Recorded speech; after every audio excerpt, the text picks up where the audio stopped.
veterans on there. Good, okay. Did you hear from Becky? She's on her way. Okay.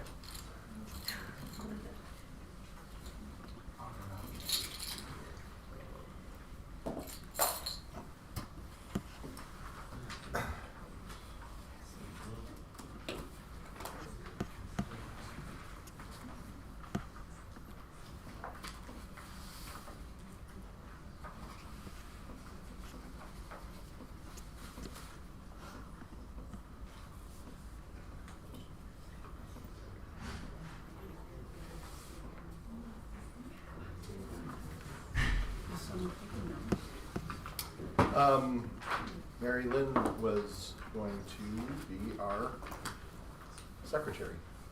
Do you have Michelle's secretary notes down there or no? I do not. Is it in the signature file? It should. It's in one of them. Okay. I can. There should be two Yeah. roll call sheets. That's oh, these are the open. Amy, can Brian hear us? What? Can Brian He hear was. us? Brian, you can hear us, right? Yeah. He's doing finance. Brian, Oh. Jim says you're doing finance. Can you do finance? Did you give Kevin the other set? I didn't know if you realized Mary Lynn was in here. Yeah. I know the sets. I'm sorry. And I wasn't in it. You had so much fun. You had so much fun with that task last time. I'll grab these if you like. Or that you was can great. do it. Yep. No, I I need to- enjoy him doing I need to it. do the form that Mary wants. I Stream?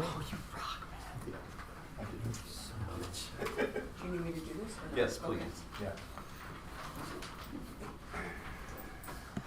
I know Becky's on her way. Becky's on her way. Becky's on her way. It's good. Okay.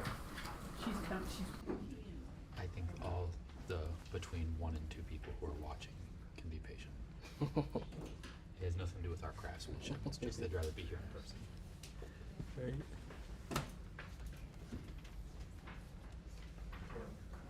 We'll just flip flop after the pledge.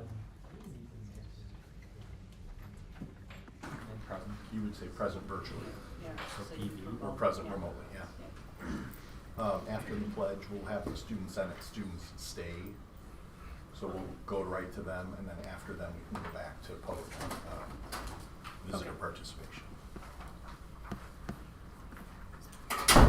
All good. Hi. Hi, sorry. No problem. All right.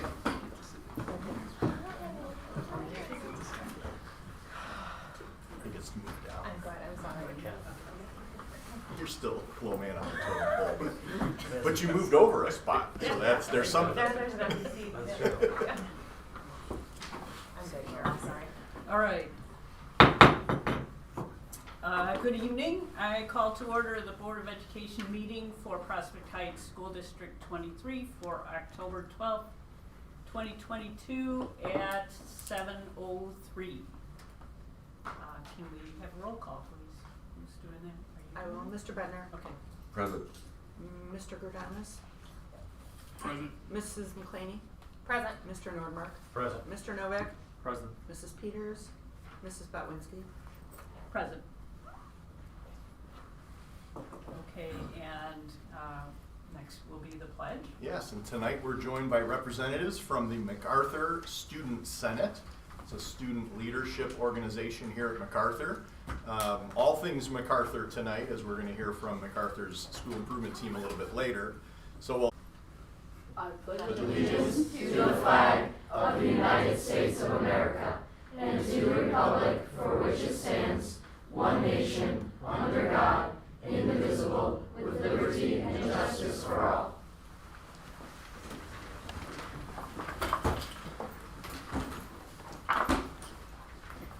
Okay, we'll do communications then? Yeah, we'll jump in with our Student Senate friends. Later on in the agenda, there's an action item for the board to approve all of the fundraising efforts that are being planned district-wide. But we've got representatives from the Student Senate here to talk to us about their 5K hot chocolate run. They had me with hot chocolate, then they lost me with run. But we'd like, if you don't mind stepping forward so that we can hear a little bit about your initiative, and then we'll ask you some questions. Thank you today for letting us speak today. We are representing MacArthur Student Senate. We are excited to present to the District 23 School Board our fundraising event for the 2022-23 school year. We'll be hosting a hot chocolate 5K run on Saturday, November 12th. The money will be donated to the St. Jude Research Hospital. The mission of St. Jude's Children's Research Hospital is to advance cures and means of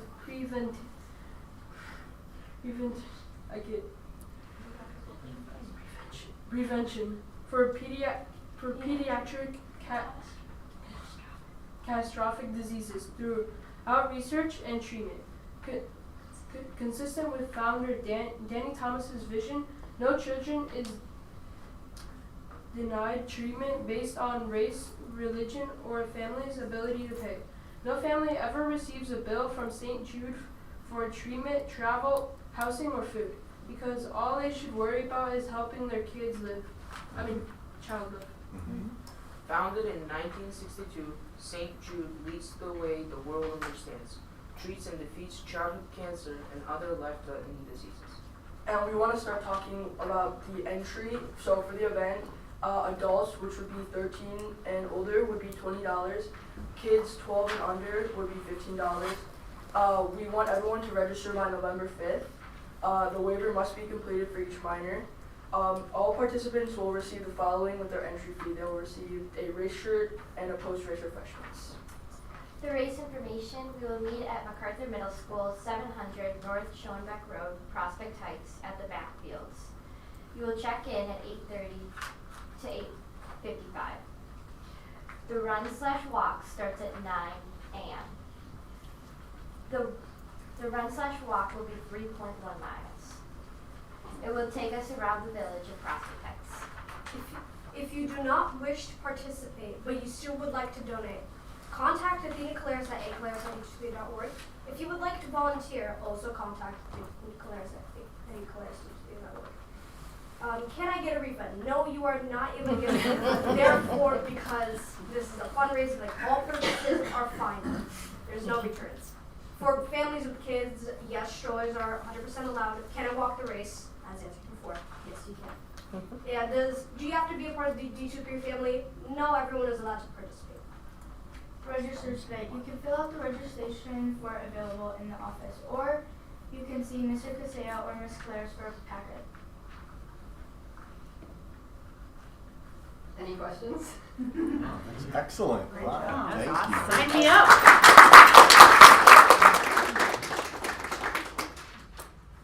So, can you tell us, first, can we just run through, tell us what your name is and what grade you're in? We'll start down at this side. I'm Lucas and I'm in 8th grade. I'm Josie and I'm in 7th grade. I'm Emma and I'm in 8th. I'm Devin, I'm in 6th grade. I'm Maya and I'm in 7th grade. I'm Blake and I'm in 8th grade. I'm Andrew and I'm in 8th grade. I'm Jacob and I'm in 7th grade. I'm Jordan, I'm in 7th grade. I'm Ian and I'm in 7th grade. I'm Fletcher, and I'm in 6th grade. All right, welcome. How did this idea come to be, this idea of a hot chocolate fun run?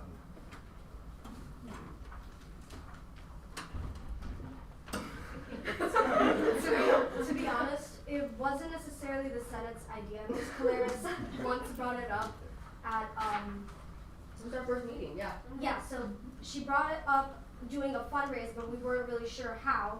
So we all brainstormed together. I don't remember thinking of a hot chocolate run, but apparently we're doing it. We do have various other events that we were gonna work on throughout the year. Like Blake was talking about doing some sort of Florida hurricane relief, and we were thinking about tying that in with maybe a fall dance. If we have a fall dance, we can do proceeds for that to occur there. How many So, of you guys are gonna run? Yes, I am planning on running. You're gonna run? Yes. Maybe I'll, Maybe. maybe I'll walk. Okay. We have a couple cross-country kids in here. I'm a cross-country. Could So we- do you have a goal in mind for how much you hope to raise? Oh, I did not put that in there. Our goal right now, we set it low, we set it 1,000. So, but we also set our St. Baldrick's at 1,000, and do you remember how much we made last year? 13 and change. Yeah, we made about 13,000 last year. So. Mm. High achievers. Can we circle back to the hot chocolate for just a second? So, is that the post-race refreshment? Or the pre-race. Or am I energy. running while drinking hot chocolate? Even better. Well, I'm not sure if you All want to three. be drinking hot chocolate while you're running. Right. I mean, if you're gonna walk, I don't know. I can do that. I mean, If you walk, you're fine. Okay. Do you guys have a wagon big enough to pull Dr. A? Yeah. Yeah, if possible. While he drinks his. While Like he the- drinks like it. the way you're Maybe we can That's get how a we go police walking. squad, yes. I will donate for sure if that happens. They said strollers were allowed, so I'm trying to figure out Just how a- many. I have a stroller. Giant Can you tell us a little bit more about like your involvement in Student Senate? If this is you've done this before, you've been a part of it other years, and why you're interested in leadership in general? Because beyond just the fundraisers, you're doing other leadership kinds of events. Well, I mean, at the same time, we kind of get first-hand information about what's going to happen in the school, so we're going to be like the main, like, rumor spillers. So, like, Right. I accidentally, like, talked to one of my friends about, like, their thoughts on school dance. Now, literally everyone in sixth grade is bugging me about it. Like, oh my god, what's the day? Is it actually happening? No way, it's not happening. No, I don't believe it. Yeah.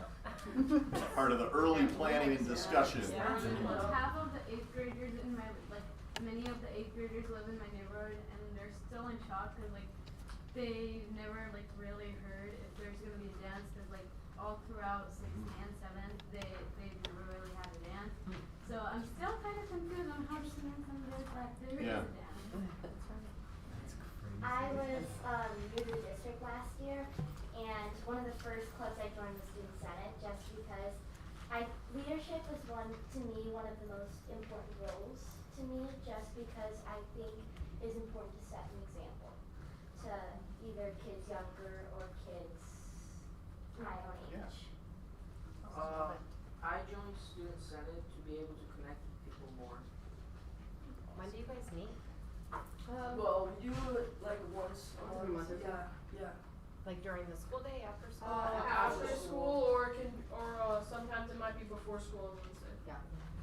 If kids have different commitments, just depends what time works best for them. That's why I like this club a lot, because there's so much flexibility in the schedule. And how did the St. Jude's, who brainstormed that? I partially, Yeah. I did come up with that, because like, I've known in the past that there's been quite a bit of like popular people who have been investing and, donating to charity for St. Jude's, because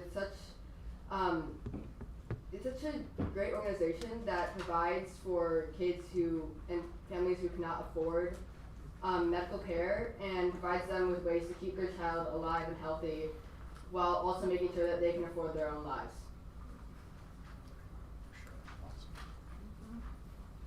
Good idea. Any other questions from the board? Keep it up. Yeah. Nice job. Thank you for your leadership, and we look forward to your run.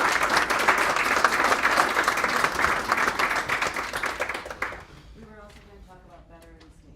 Oh, we have Yes. Veterans Day to talk Really about too. fast. Good. We are very excited to have our veterans and their families back at MAP. On Thursday, November 10th, Student Senate will be hosting breakfast for the veterans, and their families will be attending the assembly in their honor. And to help with costs for the breakfast, we will be selling taffy apples during the Family Fest on Friday, October 21st. Excellent. Yeah, that's a great connection to some of our veterans in the community. They love coming in. And the breakfast, for those that haven't participated in the past, are you cooking the food? Are you, like, how does that, what role do you play in the breakfast? I'm pretty sure we're going to be handing out the breakfast, like Probably not. when the veterans like come. Kind of welcoming and then serving them, yeah. They're just there to kind of explain about the district and kind of help out. So. Greeting at the door. And impress them with how mature you are. Well, this is another thing that they haven't experienced how we've traditionally done it before, so there's a lot of new things for all 7th and 8th graders as opposed to just repeating previous grades have done, so. There'll be a lot of uncertainty until it actually rolls through for a lot of them, so. Nope, no one in the building outside of you.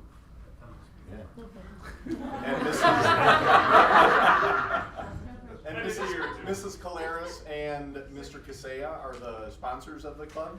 Yes. Coordinators of the club? Good. Well, thank you very much for your service and leadership there. Awesome. A great opportunity. We look forward to it. Good job, guys. Great. Thank you.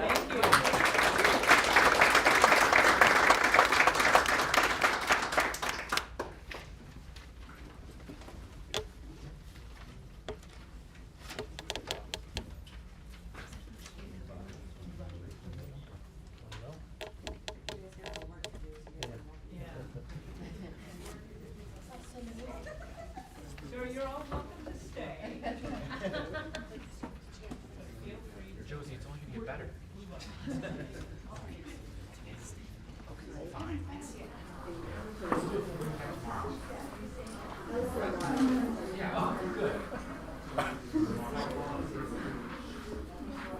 Thank you all. So now we'll do recognition. Yeah, go ahead. Okay, so at each regular and special open meeting, members of the public and district employees may comment on or ask questions of the Board of Education. If you would like to address the board, please complete the form and give it to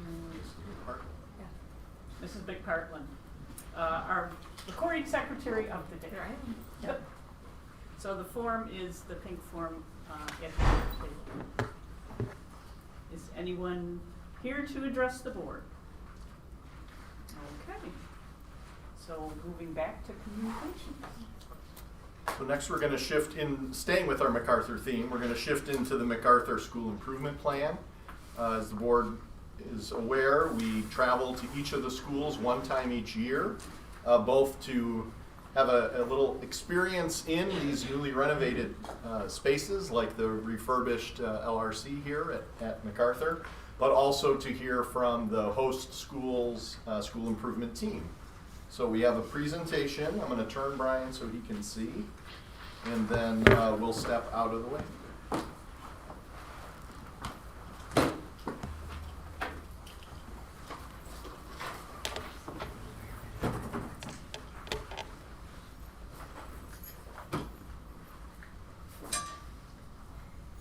So, welcome to everyone. Cameron Nystrom, principal here at MacArthur Middle School. We have some of our school improvement team with us. Miss Stephanie Gage, assistant principal. Miss Stephanie Ritter, another Stephanie, science teacher, 6th grade. Mrs. Athena Claris, Spanish and student senate rep. And then Miss Laura Robertson, 6th grade ELA social studies. So we're excited to share some of the things that we've been working with at MacArthur as we plan this year. And we'll give you a little overview of our mission, goals, and our action plan through the cross section of the year. We're the first school to go this year. We were in the middle last year, so kind of a lot of forward-thinking planning as we look forward to just a more normal situation. This is our mural that's outside of our cafeteria, and it just shows the journey that our students take in District 23. They start out at Ike or Eisenhower as Eagles, and then they ride on through until they become Ross Bulldogs, and then they continue on until they become the Sullivan Panthers, and then they finally arrive here at MacArthur Marauders. At that point, we kind of branch off and they go to their respective District 214 schools, either Hersey or Wheeling. You've seen this before for the last 4 or 5 years. We've been hammering through our 4 strategic goal areas. We're going to touch on some of the action items that we're working on specifically at MacArthur for the rest of the year. And as we work through each of these goal areas, we're going to hit a number of these subcategories this year, some more than previous years because we're moving on some different directions on different course offerings and those sorts of things that we're going to talk about here. So in the goal area of student success, this is what we're all here for, is making sure our students are succeeding. They're well-rounded, emotionally and academically prepared for their success in and beyond through high school. And so we're going to talk about a few of the action plans really as it focuses on the students and their success components, starting with Mrs. Caleres. Okay, so one thing that is new this year is a dual credit class that is being offered in conjunction with 214. It's an 8th graders have the opportunity to take a dual credit robotics class, which will give them a robotics 1 credit, and they will be able to access into robotics 2 as freshmen, in addition to freeing up a class period for additional electives in the high school. This has been a work of exploration, expanding our extracurricular options here at MacArthur. Also, our ELA teachers, Ms. Robertson, have started implementing our Study Sync program. There she is teaching Study Sync. This program has been successful in its powerful software to empower the teachers for more customized instruction. Teachers are also commenting on how improved depth of student responses, and they're using original source information to back up their claims. We're also beginning to explore resources to expand to refresh our social studies curriculum, aligning it to its recent C3 standards. So in the past, our Tier 2 and Tier 3 interventions were difficult to schedule during COVID through cohorts. So teachers worked on these supports within their cohorts. Now that we've done away with this COVID cohorting, we are focusing on revamping our intervention supports, which include investigating these resources. So beyond ELA and social studies, we're also looking to develop deeper questioning with students through discussion and writing. For example, science teachers have done a great job using the claim evidence reasoning, the CER, and are comparing students' results across grade levels. Lastly, our student growth continues to make expected or more than expected growth in their core subjects, even after 2 years of COVID. Reading scores are in an expected growth range, and our math scores are in the more than typical growth range. Really, through the last 3 years, these marauders continue to make standard growth or more typical growth at each benchmark. So that's you guys that are doing great jobs. And that's really why we're here. Next. So we always have a metaphor that we use to start out each school year to kind of anchor how we relate as a staff and those sorts of things. This year, it's a waterfall is what we're using it for. We use that a lot through our COVID classes. Blake, you may remember, like, teachers would ask a question and you had to wait till waterfall or go, and then everyone's responses would come through on the chat piece so that you weren't getting influenced by other students' responses. So we use the word waterfall a lot, but one of the things we looked at is pre-COVID. It's kind of a nice, easy stream. You're in a tube, floating around, you knew what to expect. Then we jumbled around the rocks of this waterfall here, and now we're at a flatter spot that's got some ripples to it. We're not quite all the way back to some of those things, but we've learned a lot through remote learning, remote teaching, and how to relate to kids and families and things. So using both of those to the best of both worlds, it helps us to plan kind of that future of the river. This waterfall comes from Waterfall Glen in Lamont, Illinois. Some people are very partial to that area of Illinois, but it is a nice waterfall in Lamont, Illinois. So we did a family trip on this during COVID because we were looking for things to do. So it's got a nice ripple to it. So I lost track of my Lamont shout out. So the next major strategic goal we have that really helps the students with their success is encouraging that learning environment with our staff and retaining quality staff members. So we have a few things to talk about with that. So we continue to monitor and validate our ELA curriculum from MacArthur. It's Study Sync. We got together last week as ELA teachers in a department meeting, and we came up with a list of some celebrations and challenges. So some celebrations of Study Sync are the use of the program. We can all see that the students are now really getting into the whole routine of all the lessons and skills in Study Sync. The rigor of the program, they have some challenging text, and they include nonfiction in all of the lessons. And then for the teachers, we have the ability to differentiate our lessons for all our levels of learners. Few struggles were the online grading system, not quite a fan of right now. How to effectively incorporate grammar and vocabulary into all of the lessons. And then I'd like to go to our instructional coaching model. We have been utilizing our instructional coach, Kelly, who has been a great resource for us. She's been helping us with our goal setting. I was able to set up a meeting with her, and I told her what my goals were, and she was able to help me come up with some strategies and methods because I didn't know how I could effectively collect the student data to help me reach my goal. So she did a great job with that. In addition, she goes into the classrooms and observes the teachers. And then she'll come to like our ELA meeting and be like, oh, I was in this classroom, they were teaching Study Sync. Did you know that you can do this? And we would be like, oh my gosh, no. So she's helping to share this information with us. In addition, during her observation, she always will give us feedback on the lessons that we're teaching. We invite her into our room to give us feedback on these lessons. Which has been very helpful to all of us. And then another thing is the teacher observations. So Kelly, Cam, and Stephanie are always encouraging us to go and observe other teachers. So we hear about all these lessons at our meetings. We don't really get to see them teach it. So I was able to take advantage of this with the support of Stephanie and Cam to help find coverage.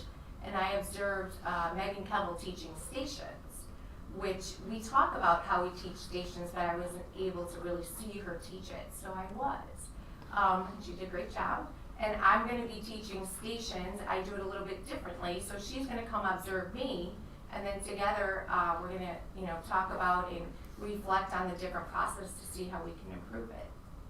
So we are big fans of the instructional coach model. And that kind of leads to that next round of our instructional walks that we've done a couple of years ago. We started just as an admin team to get to see what instruction looks in each of the different buildings.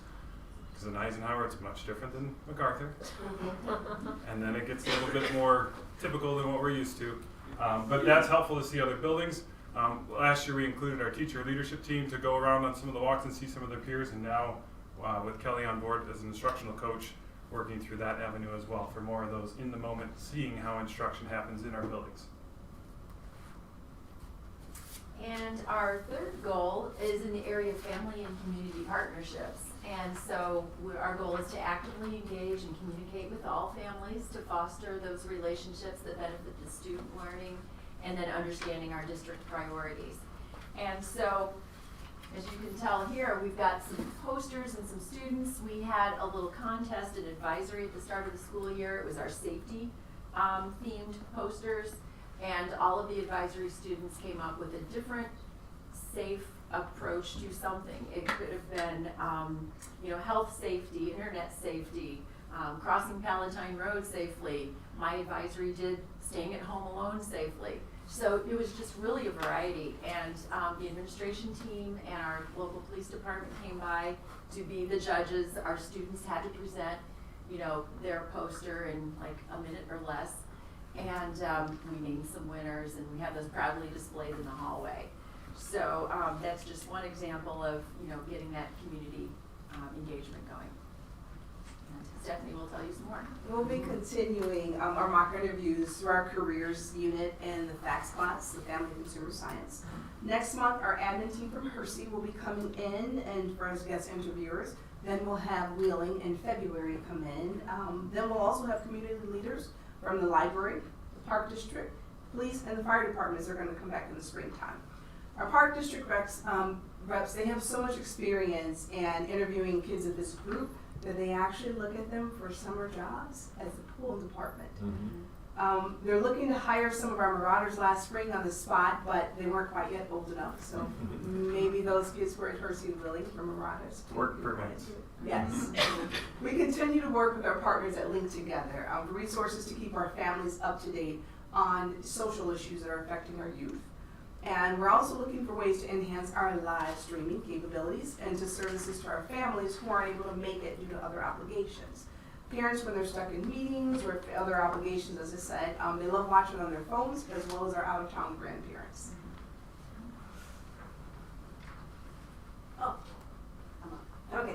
So we're continuing to maximize our spaces. A lot of you were at the ribbon cutting for our outside space for our courtyard. We also have revamped our library. This is a place where kids could work, a couple kids or a group of kids, or the teachers can bring in a classroom and just kind of have like a little bit flexible, more flexible seating. We've also reworked our places in the theater, creating audio visual system. For example, there's a couple of screens up. And this place could be used for larger presentations and classroom activities. We've had our staff meetings in that area also, where everyone can see the screen no matter where you're sitting. Recently, we were able to host our location for NSSEO's cognitive coaching PD in our fax room, which was a great location because it was, for many people, close to home. And it's a familiar place for our community. Yeah, about half the enrollees were District 23 employees, so it was easy for them to check in on their classes during break time or lunchtime. So as always, as much of our design for our spaces for kids, sometimes they just have a way of seeing things differently, especially after the past couple of years. They really love just being part of our school and our community, right? They love being part of it.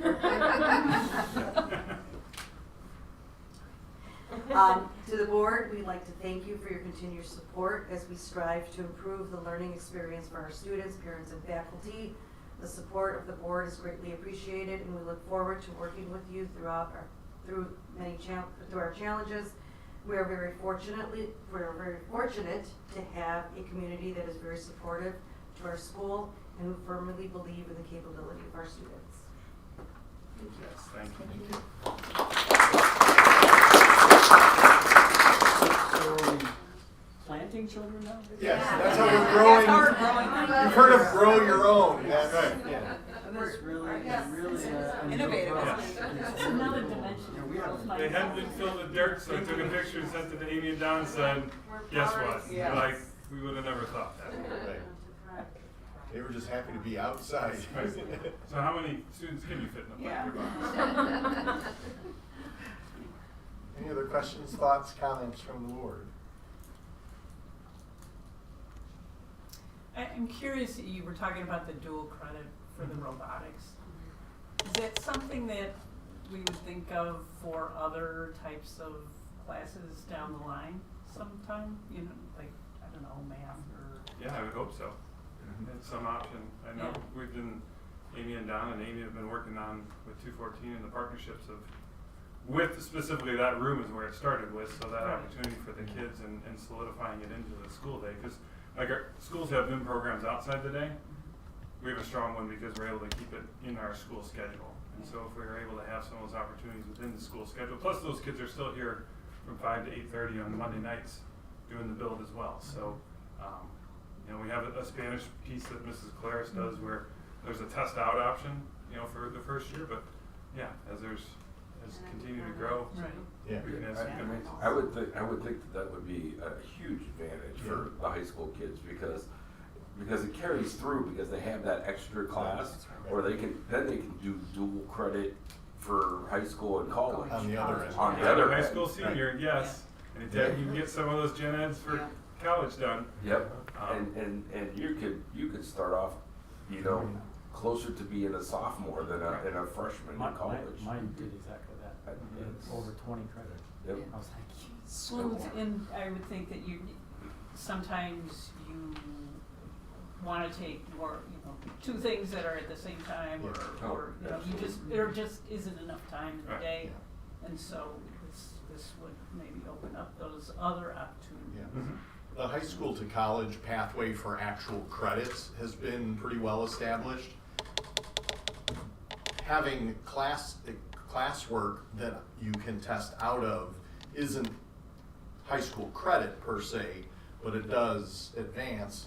The concept that we're testing really with 214 here is actual 214 course enrollment, because it's taught dually and it's connected then to the Wild Staying after school program. So that's a different kind of a model where you have high school curriculum, high school instructor, as well as Mr. Dudich, our middle school instructor, having input into that experience. That's neat. Yeah. It's fun talking about it to other principal colleagues, you know, how is that working? Yeah. How many kids do you guys have enrolled in that right now? 15, 16 Wow. in there. Is there like a cap on that? Yeah, we were sticking at about 16, because then we can have 2 teams of 8 competing on those sorts of things. Is it selective or is it? So in the spring, we ask all 7th grade families, what do you want to do for your exploratory classes for the next year? You want to be in DEM, Spanish, and then we offered up the robotics piece. We had about 20, 25 kids that were interested in robotics, you know, because there's, now our schedule becomes tight because they want to do Spanish, robotics, DEM, and be an exploratory rotation. So now we're the ones that have the tight schedule too. And so went through working with how they were in the class with Mr. Dudich and kind of finding out some of the other interests that they might have, and if, you know, we can only put them in 2 spots. So if they're also in Spanish and DEM, then I kind of ruled out robotics a little bit as well. Do we have a pretty diverse group of kids going out for those more engineering type of roles? Yeah, of the 16 in this class, I think we have 4 or 5 girls that are in there, and then our diversity of, as far as our demographics is pretty comparable to the school. Good. We're working on more girls. Yeah, for sure. Yeah. Some of them they were like, I'm not really sure, and you know, their dad's an engineer, like, yeah, go for it. And I'm like, well, you know, but now they're jumping in and having a ride. So it's the last period of the day, and it's a great activity for those kids because they're able to advance beyond. And now that we're back and doing some of the robotics that we weren't able to do through COVID, some of our 6th and 7th graders are going to have more of that interest as well. So Awesome. Awesome. That's awesome. Nice job. no, thank you. Thank you, MacArthur. Thank you. You Great guys job. what you did. Yeah.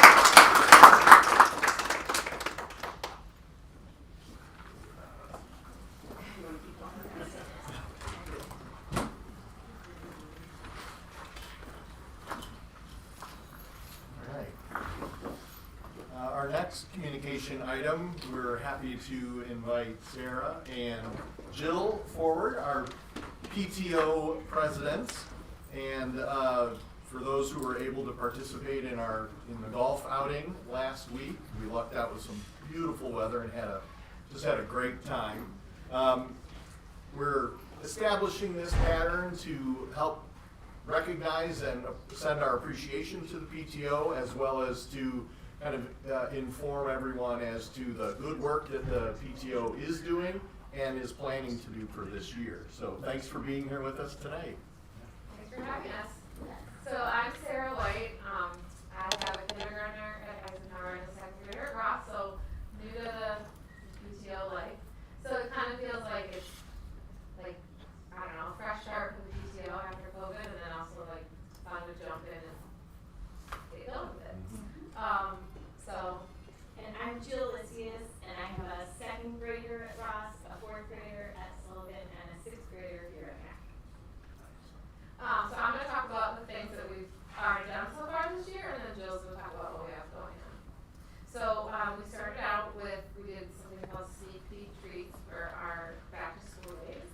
So after the Eisenhower, Ross, and Sullivan kids came to meet their teachers, they came and had donuts on the blacktop, which was a lot of fun. And then we had kindergarten play dates, which actually ended up being inside at Eisenhower because of the weather. It was really fun. I think we realized that next year we don't need a rain date because we can just do it inside. But it was everyone had a great time. It was well attended. We also had our first real meeting, which I thought was well attended also. A lot of people seemed interested to hear what's going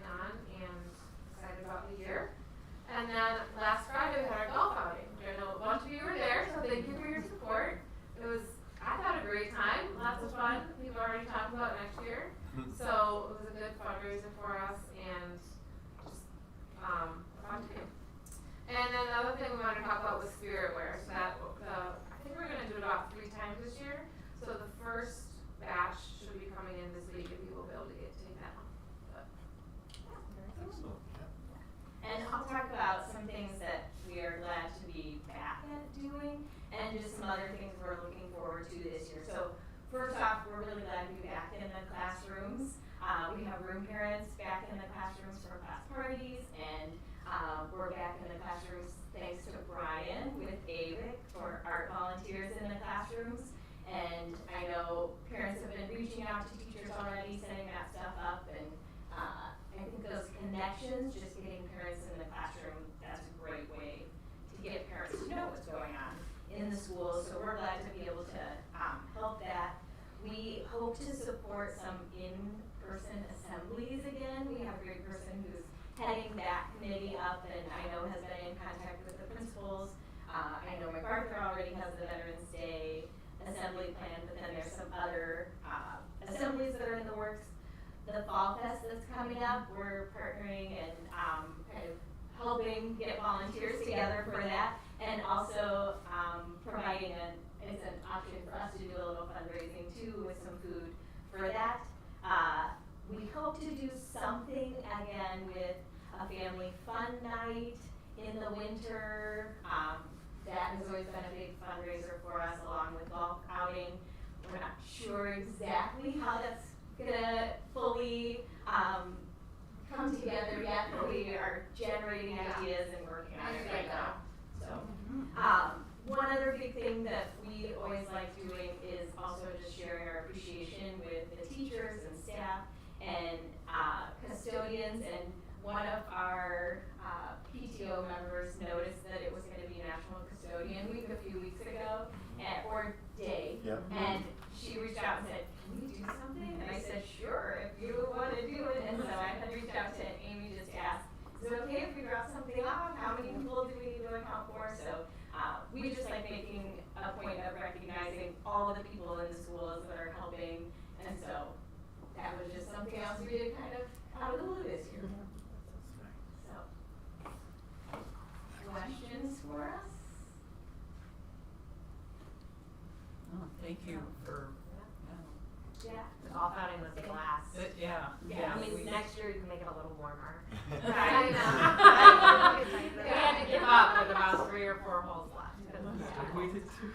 We're like, everyone's gone. What is going on? The sun went down. It's time to go. And then maybe some more clear signage around that, like 217. Some guys I know were Crisscross. cheating and skipped some holes and claimed they did them all. And just saying, some more signage around that crisscross there. I was like, you guys are cheating. It's just a big sign that says no cheating. No cheating. Well, there was a prize for the most honest team. And I remember asking you guys, what does that mean? How did they win it? We would have won that. We had easily the most honest. Well, again, in addition to the opportunities that they provide in school, our PTO serves a really important function of creating that sense of community. I know you have an evening, a parents' night out coming up at the barn. I saw that. November 11th. Wanted to give it a plug. Yeah. Yes, we do. Yeah, that's pretty fun. The upstairs, upstairs part of the Red Barn. So the cost is 20, and that includes appetizers and pizza, and then beverages are on their own, but it should be fun. Yeah. Awesome. Yes. Awesome. Well, we appreciate all of the support that you give, and the partnership that we have between the schools, district, and PTO is I think, a good model to work off of. So thank you very much. Yeah, we're very glad we're back into our principals meetings again this year too, and that's been great. Just have that communication so clear. So, Thank you all very much.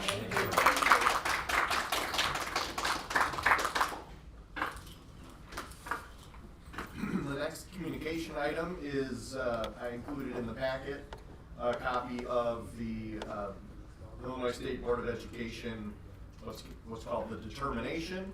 It's a review that is done annually, which gauges whether or not districts are meeting their requirements for special education services. And once again, District 23 was recognized as meeting our requirements. So thanks to Chris and Aaron and the entire special education department and team for their dedication and hard work. The month of October is a busy month for recognitions.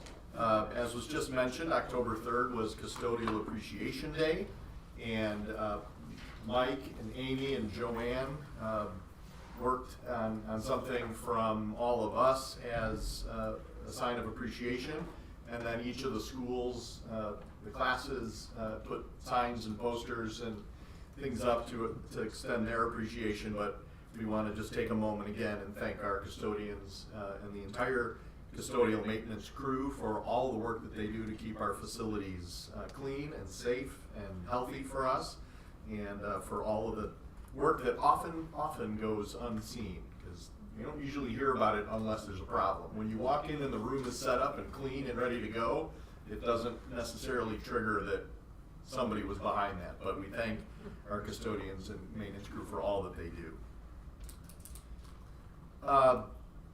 The week of October 16th through the 21st is also recognized in Illinois, and specifically on Friday, October 21st, as Principal Appreciation Day.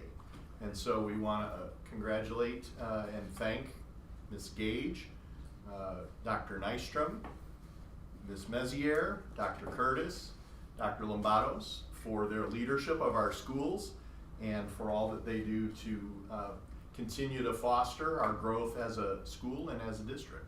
So thank you to our principals.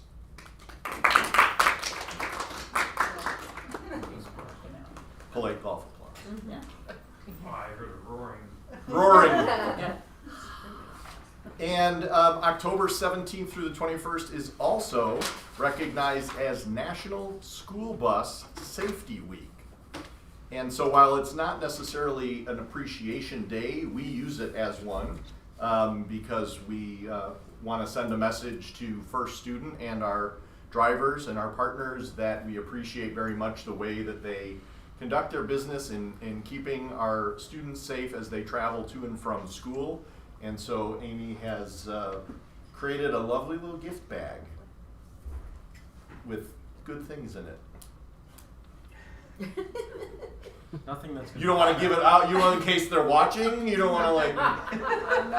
Yes, we are going to celebrate each of our drivers during that week, and we'll hand out little District 23 bags with something for each day. Yeah. Will they get Great. something So we'll be each out there. day?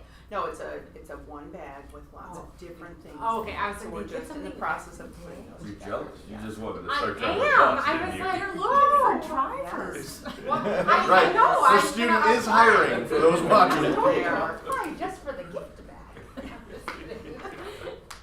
I was like, that's a lot every Yeah. day. Yeah. No. It is. It's, you know what? It's an awesome opportunity. We go on board and we thank them all, and they're so surprised and super appreciative. And yeah, it is a really nice relationship. We have great drivers and a lot of long Mhm. time drivers. Sure do. Mhm. And I think even I heard a story this morning about how nice they are even during the bus safety drill. Oh. I heard a story about this bus driver was so kind. They told us stories while we had to practice the bus safety. I was like, really? You had that much time? So it was just it's nice to hear that they're engaging with the kids even during those mandatory drills and stuff. Absolutely. Our next item is the announcement of a special board meeting that we'll have on Tuesday, October 18th at 7 p.m. at the Grodsky Admin Building. That packet will be made public this Friday and sent out to all the board members. We anticipate first addressing the bond resolution or sale of the bonds, approving that, and then we will have continued discussion on building a better D23, which is also the next communication item, just sharing the letter and the informational sheet that are currently in the mail. I don't know if you got yours today. Okay, very good. See, I knew it was going to come sooner or later, sometime this week. And again, the goal of this is to make sure that our community is as informed as possible before we ask them for their opinion with a survey, which will be coming in November. But we want to make sure that our residents, about 80% of whom don't have any connection to the school, they're either before us or post-school or don't send students to District 23. So that's a significant portion of people who don't get to see on a daily basis the awesome things that are happening in our schools. And we want to make sure that they're informed both of those success stories we have as well as some of the challenges and needs that we have. Along those lines, also on the 18th at 6 p.m. at Sullivan, as well as live stream, there will be a community information session. We've held 3 already. And then we'll be presenting our final information session as part of the PTO meeting at the end of the month on October 27th. Following that, there will be another mailing with more detailed information. This letter was more of an introduction. The second mailing is more detailed information. And then in early November, we would be asking for community input via a survey. Family Fest is coming up on Friday, October 21st. Board and admin who are available to attend and volunteer will, as part of the time, serve popcorn to the students and families. We've got a nice popcorn machine coming. We'll have Ernesto's Taco Truck and Garibaldi's Pizza that the PTO will be coordinating. We'll have Rainbow Cone there serving their specialties. We'll be at the MacArthur Sullivan area of the green space in between the 2 schools and then the Sullivan playground area. Our BPAC group will be coordinating face painting and an arts project. We'll have the chorus from Sullivan, the chorus from MacArthur, the strings and the jazz band all performing. We'll have music by a live band from Bach to Rock, as well as a Bach to Rock DJ will be there. And if that wasn't enough, 7 inflatable, bouncy, slide, obstacle courses, play structures, etc. So all of the games and activities are free. The food is for purchase directly through those vendors. So we're hoping for some nice weather and a great turnout. If the weather doesn't cooperate as much, we'll shift the activities inside here at MacArthur. I know we talked at our meeting, which we'll talk in a little bit, adult supervision required. Adult supervision is required. This is not a drop-off event. It's a family event. Yeah, I just wanted to make sure I we were. appreciate you reiterating, yes. Adult supervision required. Yes. It's a good thing. Not a drop-off event, right. I hope that everybody comes out and enjoys participating as a family. Just the next item is just a reminder again, Wednesday, October 26th is the North Cook IASB divisional meeting. It'll be at Evanston Township High School. And if you're interested in participating, please RSVP to Michelle. We have until end of next week to get our RSVP in. And lastly, this is really just like a teaser because we're not allowed to share just yet. The Illinois State Board of Education annually releases their summative designations as well as the district report cards. We've been given access to the information both to verify and to prepare for and to create our narratives around. But it's under embargo, so we're not allowed to share anything publicly. But on October 29th, those will be released. And all I can say is there were some cartwheels being done. There was some really positive news, I think. Are there TikToks? Not yet. Not No, yet. the cartwheels. Oh, the cartwels. Not Oh. the data. Yeah. I was like, I want to see said cartwheel. We'll get one tomorrow. We'll get one going tomorrow. And the ambulance right after. Yeah. We'll have that at home. Get the inflatable. You can do it Yes. in the Oh, there we go. Just not literal cartwheels. But again, it's been a few years since that entire process has been put into the works. Some of the data that they're using is still from 2019 because of COVID. They haven't really caught back up yet. But we've had the opportunity to preview that. There's really good information in there about the good work that's been happening in the district and a lot for us to celebrate and be proud of. So those will be coming out shortly. And last information item is, again, as mentioned by our students, the Veterans Day breakfast and assembly. And the invite was in the packet as well as has been sent home via the newsletters. So we're excited to get back to that breakfast and an assembly for our students. It's really a great community event. And those are the communication items. Okay, thank you. Next is committee reports, and first up is buildings and sites. That's Kevin. Let's see, we met, oh gosh, what day was it last week? 10-4. We had a quick tech update, talked about removing some old POTS lines, saving some money on that, doing a 7-year contract for phone services, getting some savings from that, and then we talked about eSchool View for websites, possibly just taking a look at the provider we use there.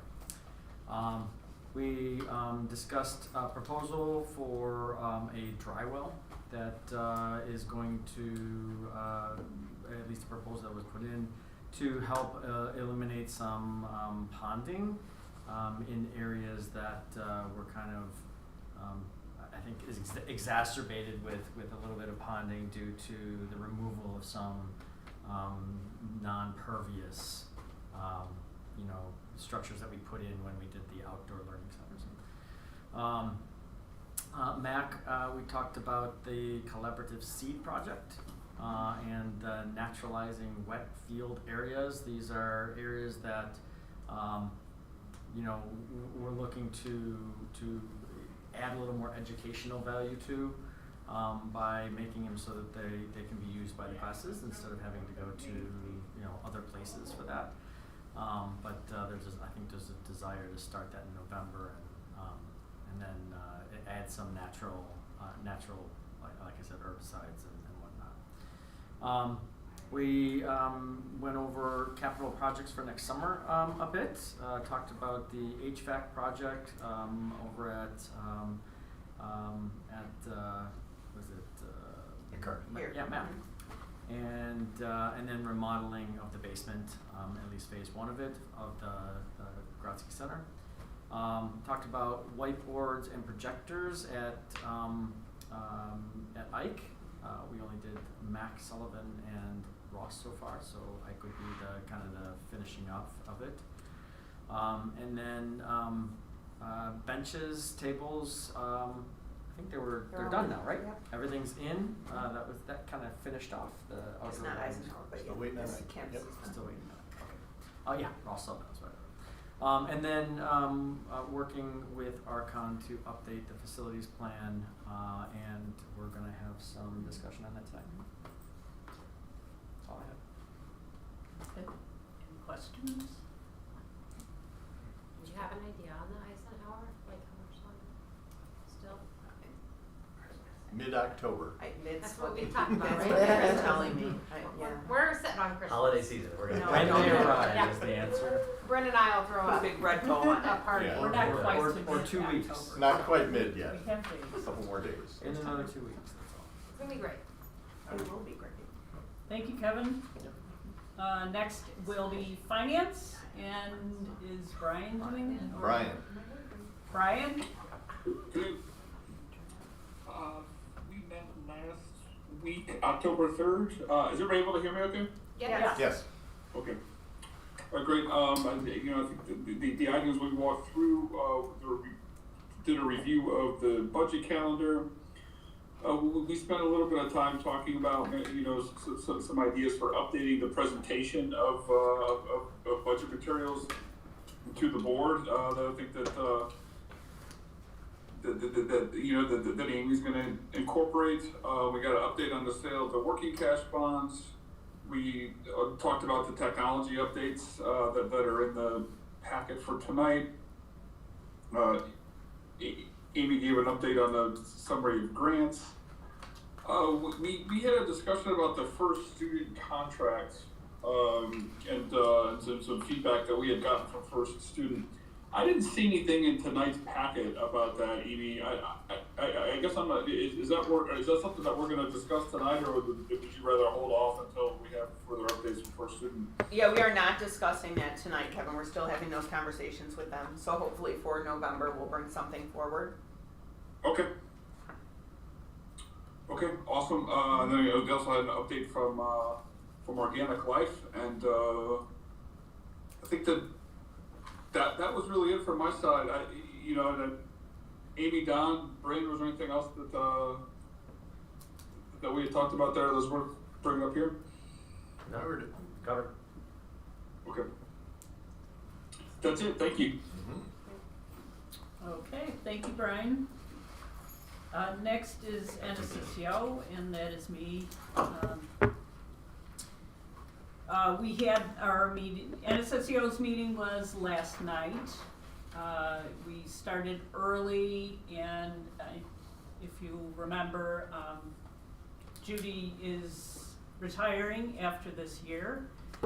So the search needs to start to find the next person to lead NSSCO. So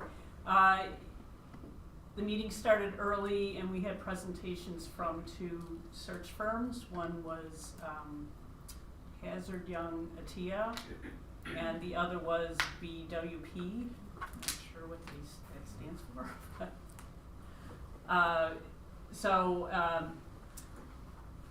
the presentations were at the beginning, and then later there was a closed session with discussion. But then there was NSSCO Star, was student Grace, who is a pretty intelligent woman. I mean, she's a writer, she does very smart, all kinds of things she's in. And so there were videos of how she uses assistive technology to write and to search for things on the internet and stuff. It just was amazing. She's amazing. So, and then we went into the superintendent's report. Judy went through a few things. She mentioned that November is National Disability Employment Awareness Month. She mentioned Judy was the subject of an article in the IASA. Leadership Matters. Yeah. So I have a copy here if anybody wants to see that. Let's see what else. She said at the IASA Superintendent's Conference in Springfield, she presented with Mary Gore, who's the superintendent in 57, on lessons learned from the last couple of years, and just lessons learned and what things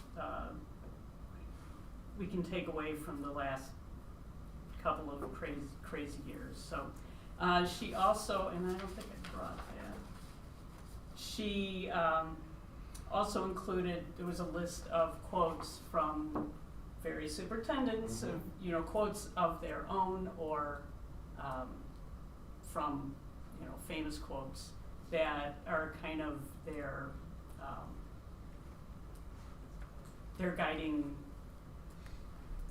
mantra or whatever. Right. I wish I brought Was those. mine in there? Yours was in there. So that's why I'm so mad I didn't bring it. Sorry, I can tell you now if you want. Go ahead. The mantra that I live by. You've got to know when to hold them, know when to fold them, know when to walk away, I don't remember reading. and know when to run. Let's get I think we should run. Isn't that deep? That's really deep, insightful. Very much. Yeah. Very much. Those are the leadership lessons that I. That is Dr. Don. You should have known that was coming, Carol. I was say we're all missing bingo. Pardon? We're all missing bingo. Yeah, I know we all are. All right. Now I know how can I go on? You know. Probably some really serious, probably some really serious stuff. All right, transitioning to some more serious. Oh, RTO, that is serious. All right. The discussion on that continues. NSSCO has formed an equity planning committee, so she talked a bit about that effort. They just kind of had their kickoff. Let's see. Then there was a presentation on the continuous improvement plan on goal 5, which is collaborative relationships. And it talked a lot of different aspects of that. That as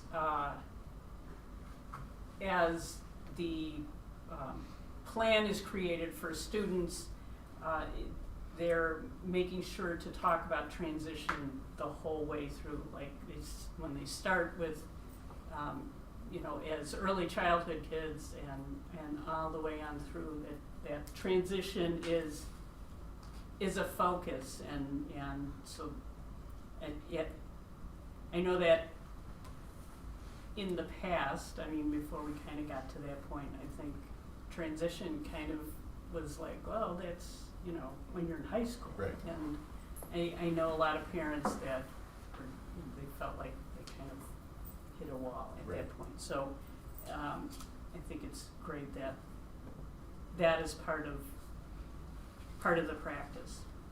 They talked about professional development planning, how they work with individual member districts, and they try to customize what the planning, what the professional development needs are for the district, so that, you know, you're not just kind of taking classes, there's something specific to each district.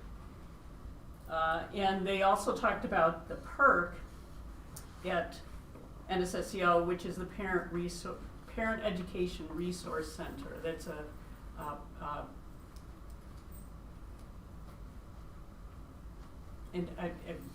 meeting place at PERC that is for parents, and they're working to expand what the offerings are there. There's something at least every month, but they're making it,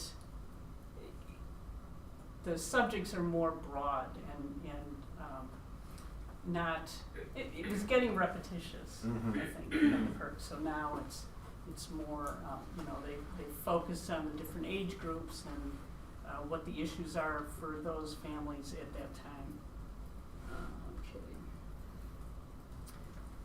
Okay. And there was Brian Bolger does a report every year about Sunrise and what's happening at Sunrise, and some of the statistics of the number of people that they serve there, and the amount of activities, and over time how that expands. And lastly, there was a foundation update, which basically talked about the bingo night, which is tonight. So that is their largest fundraiser, so we'll see how that goes. And then following that, there was a closed session where the board talked about the presentations from the search firms, and it's not an it's not official yet, I guess, until we vote on it, but, right now, we're looking at, Hazard Young and Latino for the surge. And that was MSS Young. And next is, my notes. Becky. It's me. We've already talked about almost everything I have written down, so. So just check it off. Yeah, I'm like, okay, well, wait, you guys all stole all my thunder. Okay, so the mailing has gone out, and there are some more information sessions coming up about the Build a Better D23, and those meetings are important for people to go to listen to what's going on. The Citizens Task Force is coming up in December, where the Citizens Task Force will get together and talk about their next steps. That's December 8th for the December board meeting, so that we can all talk as a group at that December board meeting after those task force meetings have happened.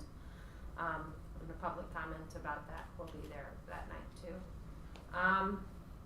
Our newsletter that we typically have sent out already is moving to December, so that we can really include some of this information in that, so that we get all that information out. So that was a lot of that conversation. We talked about the website upgrade and what we need to do for that to make sure that we are ADA compliant, translation services, push notifications. We talked a lot about being more mobile friendly, so that when you go on your cell phone and looking for things that you can actually find it. Custodial Appreciation Day, PTO golf outing. Some of the really cool fundraisers are really more service learning opportunities that are coming that we learned about tonight. There'll be a toiletries drive though at Sullivan, going back to that holiday giving. They found last year that when it was gift cards, it wasn't as generous as when people can actually like buy an item. We're gonna go back, staying with gift cards. Staying with gift cards, went back But to that. going with the pickup mitten, person so that, that like, you know there's more of that personal connection to, I'm buying for this, not the name, but obviously Not for just sending a in family. money. Yeah. Right. For, Yeah. right, rather than just blanket. So trying to make it a little bit more personalized. Yeah. Jump rope for heart at the younger levels, pennies for patients, the fun runs, just lots of really cool stuff coming. Family Fest, you should be there and come back. Halloween parties we talked about, already in the planning. I know AM kindergarten and EC have the morning spot, but then everybody else is in that afternoon 1 hour for the Halloween parties with the parade.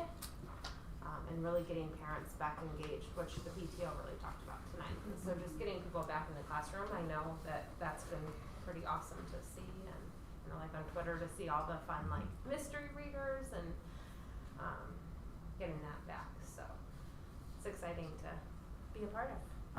That was all. Thank you. Did I miss anything?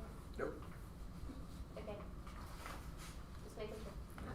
You got it? Thanks. Okay, so that's committee reports. That brings us to the consent agenda. So tonight's consent agenda includes the approval of the minutes from the regular meeting and executive session on September 14th, and one request for disposal form for the technology department. I move to approve the consent agenda as presented. Second. Moved by Becky, seconded by Kevin. Roll call, please. Mr. Bednar? Yes. Mr. Grudanis? Brian?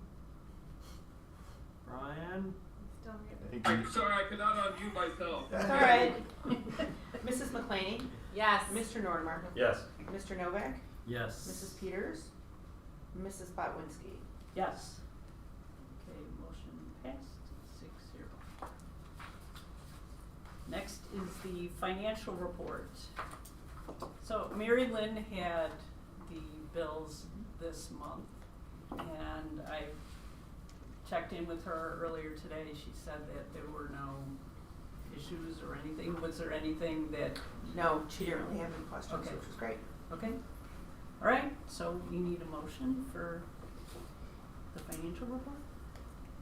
I move to approve the financial report as presented. Second. Moved by Jim, seconded by Bryn. Yep. Roll call, please. Mr. Bednar? Yes. Mr. Grodanis? Yes.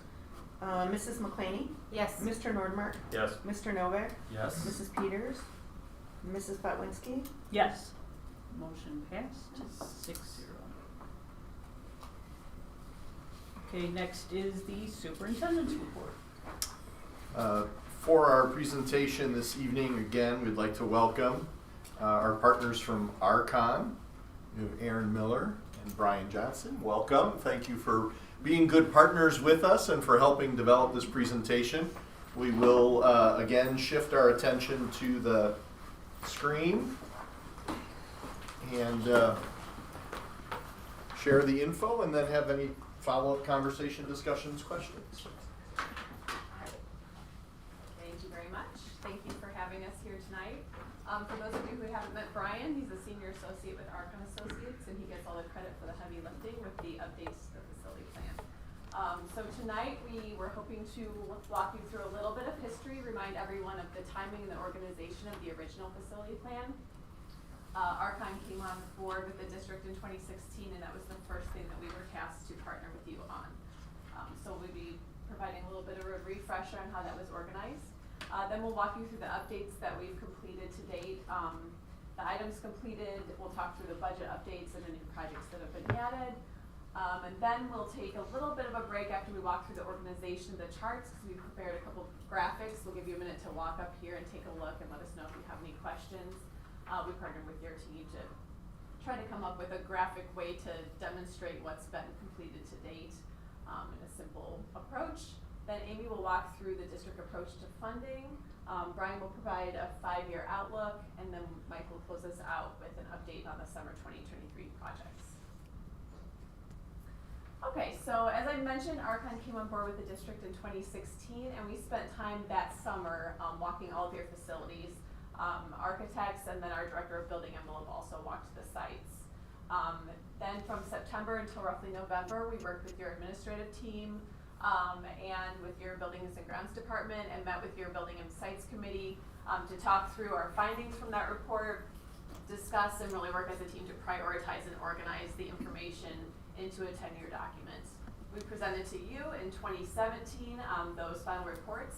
And then on an annual basis, we've been working with your team as we identify projects for each summer's work to continue to review and prioritize and make updates to the plan. So we were tasked with providing a more formal update now that we're roughly at the 5-year mark or halfway through the original 10-year plan, and that brings us to tonight.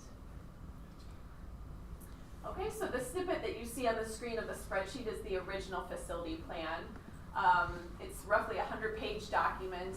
And it was organized with overall summary spreadsheet with spreadsheets per building with tagged floor plans similar to what you see on these boards tonight, and then with photos. The plan was organized into 5 basic categories. So site elements, architectural elements, building envelope, both walls and masonry and roofing, and then mechanical, electrical, and plumbing items. Okay, and important to know, and I know everyone does know this, that it's a constantly evolving document. It's really intended to be a tool used for planning. Like any to-do list, you'll never check everything off of the list because items continue to be added. So we're continuously reviewing priorities against budget. Like most of our district clients, the needs outweigh the budget, so things need to shift and differ accordingly. Also, we're constantly revisiting the condition of things and deferring whenever possible. New items are continuously incorporated, which is why the to-do list will never be totally completed. And then it aligns with your strategic goals, so as you continue to evaluate those goals, that will influence the way you prioritize these facility projects. Okay, so as Brian and I worked with your team to make these most recent updates to the plan, we focused on kind of 4 main categories. Obviously, we wanted to identify items that were completed and note those on the plan. We worked internally to review the items that were completed in-house or by Archon through a project bid, and then your team also provided information to us that spoke to the items that were completed either in-house with your own staff or through a direct proposal with a contractor. We also work to update budgets to reflect market conditions. As everyone knows, costs have increased significantly. So the original document was based on 2016 costs with an even escalation factor. Brian worked to assign more realistic escalation factors that reflected what we're seeing happen right now in the market. Then of course new projects have been added and we've identified those on the plan and incorporated those. And we've worked to revisit priorities so that we're starting to define items according to your anticipated budget. So as you all are aware, you've completed a number of projects over the past 5 years. Just a few photos of examples. Lots of new, beautiful roofing work. That I believe is the new multi-purpose room floor at Eisenhower that was completed the first summer that we bid a major project, and then of course the outdoor learning structures from this summer. Okay, so we'll break in a moment, but wanted to walk you through the boards that we've created first to help explain what we're trying to demonstrate. So the plan that you see that has a lot of green noted is the facility plan that's been updated. We use green to denote items that have been completed. The two shades represent either project bid or in-house. On the board, it's all the same tone of green. The yellow on the boards represents the remaining items according to their tag. Blue represents new items. And then in the shaded areas on the roof plans, we are noting the roof areas that have been completely replaced. Then site plan, you'll see hatched areas just identifying the building outline. So all of these tags on the plans that are represented here align with that first column on the facility plan, so everything ties back to that original document. And that original document then essentially is the key. I think that covers it. And then of course the key on each board to explain what we're trying to articulate. So if we go through, we'll walk through quickly and then we can break a little bit to allow you some time to view the boards. First building is Grotsky Administration. You'll see from the pie chart that Brian's created that you've completed roughly 60% of the work identified. Some of the major projects included roofing and some masonry work, as well as some pavement work. Next building is Ann Sullivan. So 50% of the work completed, which is nice because we're at the 5-year mark. Some of the major projects there also included roofing and some pavement work, some minor plumbing items, and I believe also a couple minor ADA items there. Yes, and then of course at each school we've had major HVAC retrofit projects. Okay, same thing at Ross with the HVAC work. Let's see, also there was some patching and asphalt repair work. Let's see what else I had my cheat sheet when I thought I was going to sit out. So pardon me for a second. Okay, again, some minor plumbing items, and then early on, we did some minor foundation wall repairs. Okay. And then MacArthur, you'll remember the major parking lot replacement work that took place recently. The phase 1 retrofits from last summer, roof replacements, and then there were some brick and metal fascia repairs and some painting. And then Eisenhower was actually the first school that received a large amount of improvements. 66% of the work was completed there. We bid a large project that included the replacement of the asphalt playground, window repairs, the HVAC retrofits, patching and seal coating of other lots, and then the multipurpose room floor replacement. So if we want to break, you're welcome to come up and take a look at the boards. Let us know if you have any questions. Obviously, you see some pretty significant progress. Could I ask a question? If someone goes back to the previous slides, you had remaining and completed. Yep. Of the part that is, do we have anything that shows a graph of remaining but new projects? So I'm curious if what part of that 40% or the 34% is new projects that are making it being remaining, or is that just the remaining and not include the new projects? I believe that the items in the graph I don't think include the new items. It's only the items from the original. From the original. Yeah. Yeah. And then the other thing that's important is it's not to imply dollars, it's about projects. So if you have a project that's $1,000, that's one project. If you have a project that's $1 million, that's one project. It would be very difficult and misleading if we did it by dollars. Okay. We had several conversations about how to simplify a Yeah. very Yeah. complex document to best represent work completed. Thank you for that clarification. We'll take, I don't know, 5-10 minutes and review. Cool. Okay. Thank you. And all of the documents were included in the board packet with regard to Yeah. specifics and dollar allocations and those. So Grodsky's around the corner here, and then we have before school.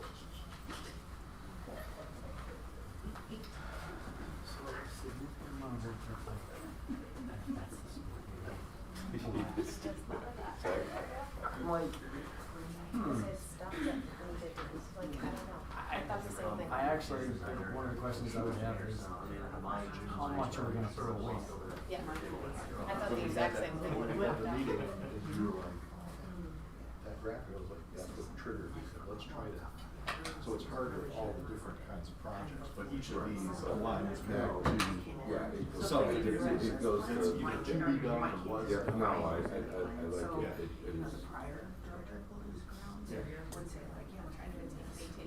When I was looking at it, it was like on the screen, it was like, Earth my internet connection was like, where do people refresh it? It was like refresh. I don't know, this is gonna work. And then all of a sudden it was like, oh, there it is. I mean, generally you see that it's, was paving work, roof work, HVAC, that which you know from being on those. Yeah, exactly. That's been, It's huge parts of it, right? we did all the life safety stuff right away.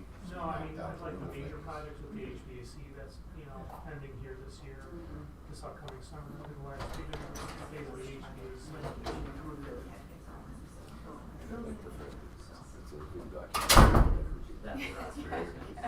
Well, people get married to things, and it's hard to, you try to start tying things back, but you're deferring, and then the budget escalates. Because the item at the end that was on there, Right. which is like a nice to do almost, or, Yeah, it's not like the same. Yeah.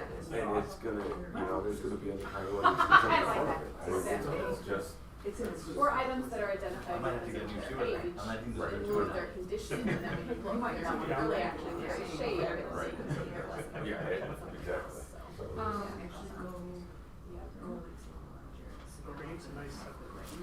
You got this down memorized, don't you, Kevin? I actually have like all of them on there. I know, I just saw the large one that I had the other day, it was like, You saw, what'd you do? put it in my drawer. My drawer, my board drawer. Makes great airplanes. A long one. It's like gigantic. Yeah.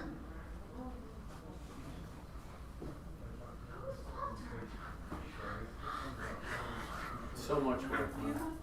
Yeah. I remember when we did the first one. Okay, got section.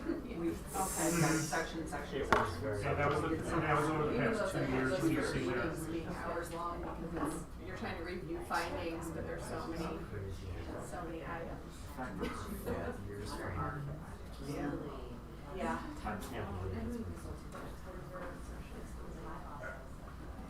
I was looking at this summer's plan. Yeah. This is kind of neat.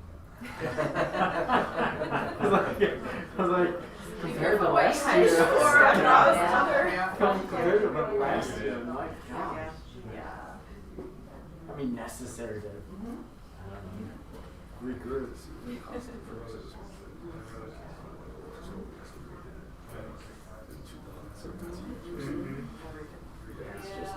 Some of the more recent escalations. It's been painful the last 3 years of construction. And I'm sure the hurricane is We haven't seen Oh, the I implication, know. but that's gonna cause a problem. That's gonna cause. My first thought was, oh, I hope everyone's okay, and my next thought was, lead time. Oh my God. Oh, yeah. Yeah, I mean, what's gonna happen with the drywall market, roofing, shingles market? all the materials. I mean, not to mention their lead times. Right. Oh, yeah. I mean, trying to rebuild them is gonna be terrible. And it's gonna impact Everybody. Yeah. Yeah. Same thing happened with the reason. There was a shortage of drywall 6 or 9 months afterwards. Yeah. It's about right the other day in my house. Yeah, right. I know, but Yeah, I remember when the levy. And I didn't even remember that they thought it was like a non-event until it's just so interesting. Lots of dots. At least there are a lot of green dots. Yeah. Yeah. Good stuff. 5 years.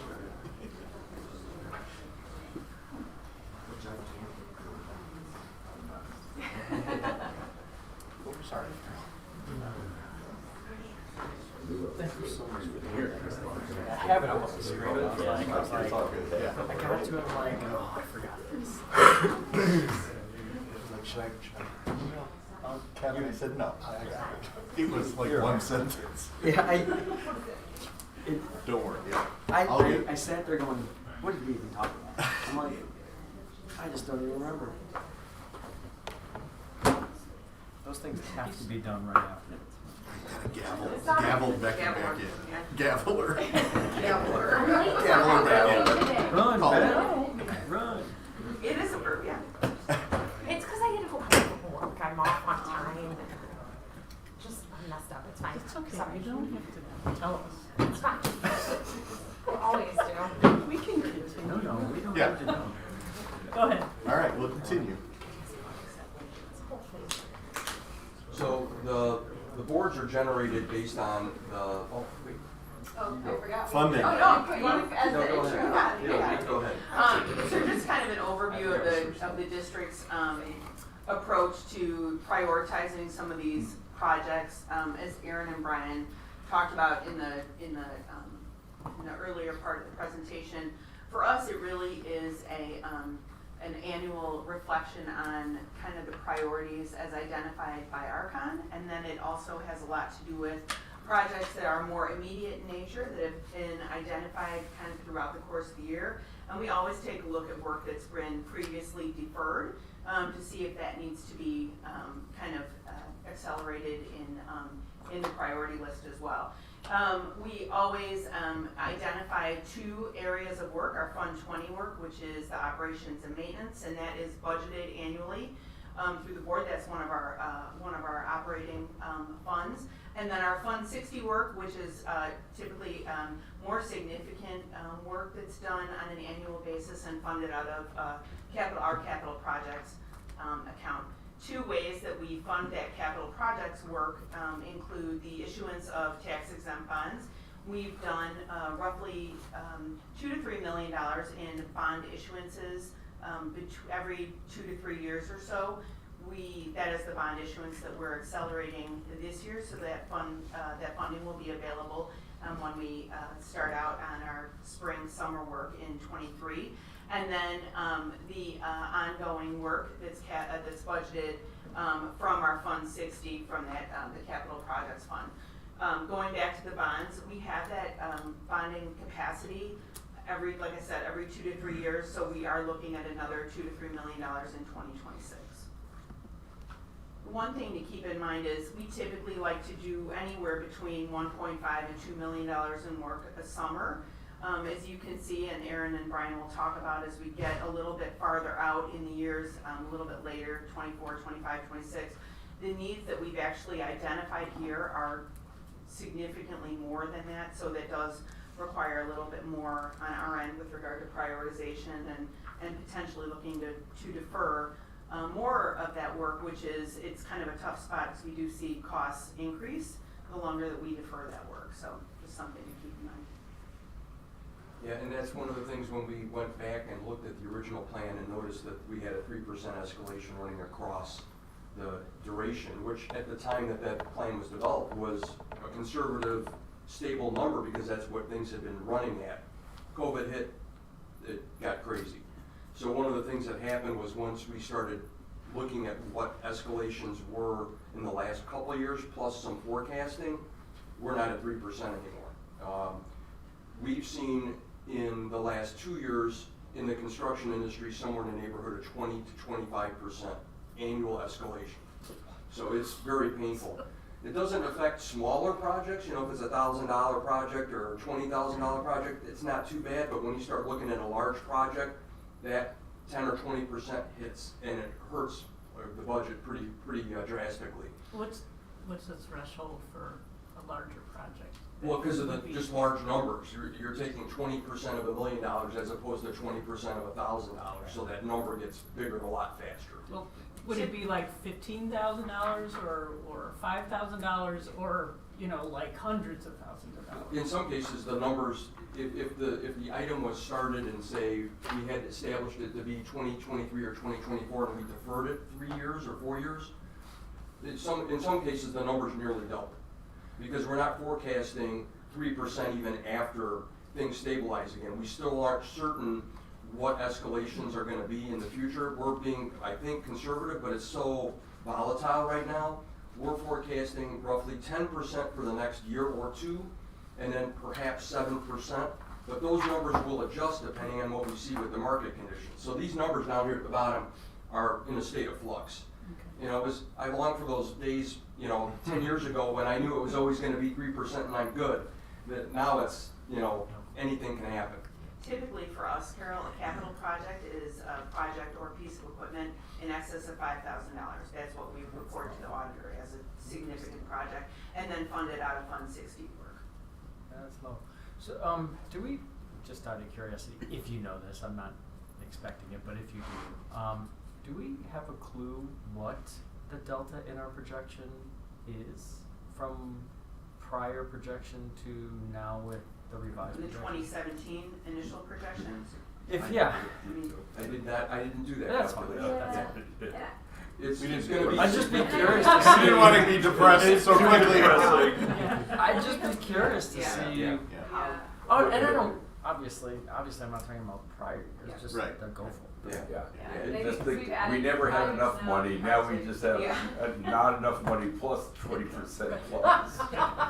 Well, the good news is the 20% increases are over. Yeah, we don't have to worry about that at least. We don't. I hope.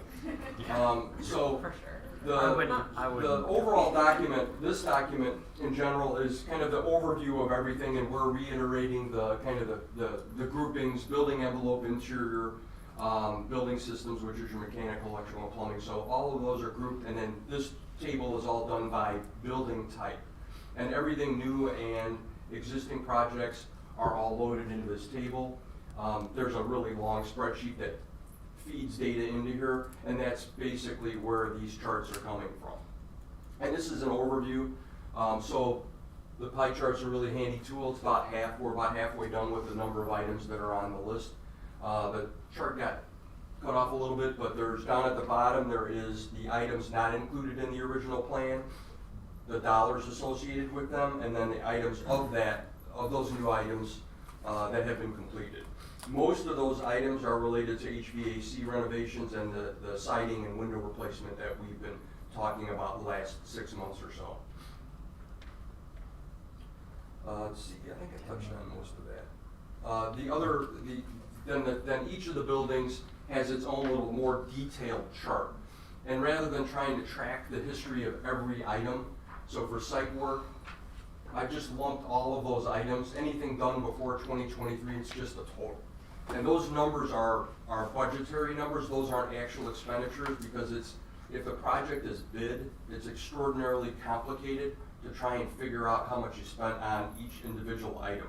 A good example is if we replace lighting in one room and then we replace outlets in another room and we have 2 items and we bid that project, it's going to be really difficult for us to determine what the actual expenditures were because it's going to come in as one contract. The other important item, let's see. While you're kind of pulling it up, Yeah. just going back to the first slide you had in this one. Yeah. Did we really add 10 million on an original $30 million capital plan? Yeah. Now, some of those numbers might also be escalated because there's already been some strategic decisions about putting something in, it might have been estimated in 2022 dollars, but we're not looking at doing it until 2026, so the number might have already been escalated. Okay. Now, the other thing that's Just real quick, right, because I think important to note that when we did the original facility plan, we were not yet aware that HVAC retrofits were needed. Oh, well, that's a big Yeah, chunk. that we Yeah. walked the building with your original engineer, Huge 2010 chunk. Right. engineer, and that was prior to anyone realizing that there was a problem. Thank So I you. think that That's in good. itself kind of Good beta. threw us a curveball because we hadn't planned for that, and that became a top priority for the district over the course of this past several summers. Yeah. And then the other thing I think that's important to note, if we go forward a couple slides, is I think that what's really good about this, each of the individual buildings, is it's not necessarily focused on stuff that's just no one sees. In other words, it's not just roofing and stuff, HVAC systems. I think there's a really good blend in these projects so that there's stuff that is important for the bones of the buildings, but then there's also things that people are gonna see, the public's gonna see, flooring replacements, door replacements, operable partition replacements. So I think that's I think there's a good balance being struck between those two sides of the coin, because, you know, if we were to just do only HVAC and roofing, people would be saying, where's all the money going? They're not gonna see the new roof that you have. But they'll know when, you know, it's leaking, they'll make sure everyone knows about it, so. So I think that the key is that there's two phases or two facets to the facility plan, and both of them impact the learning environment. One is obviously the shell of the building, keeping the kids cool or warm and dry. You know, that's the shell of the building. And then you have the learning environment, more tactile, which is painting the room, replacing the flooring, and improving the lighting and those sorts of things. So I think it's really important as we're going along that we're doing a little bit of each of those things to help improve the learning environment. So that was all I got. Before we transition to that, the other sort of theoretical component of this is, you know, we're calling it a 5-year projection based on a theoretical 10-year window, but those are arbitrary time. We have not yet restarted another 10-year look forward. So if you were to look at the projects we have scheduled within the next 5, it's likely that some of them will be 6 or 7 years out. So we're trying to replicate within the framework of the 10-year project or 10-year facility plan, and transitioning really to more of an ongoing working long-term plan. So as Aaron said, it's never completely done, just like our homes, right? As soon as you fix one thing, there's another thing on the to-do list. So we're giving it a window of time just for reference, but understand that it's not, it doesn't, you know, time won't end in 5 years. We will likely need to defer And it doesn't beyond. include anything in IQ. And this does not include anything referendum related. Well, the windows and Oh, sidings. sorry, except for the windows and sidings district-wide. Oh,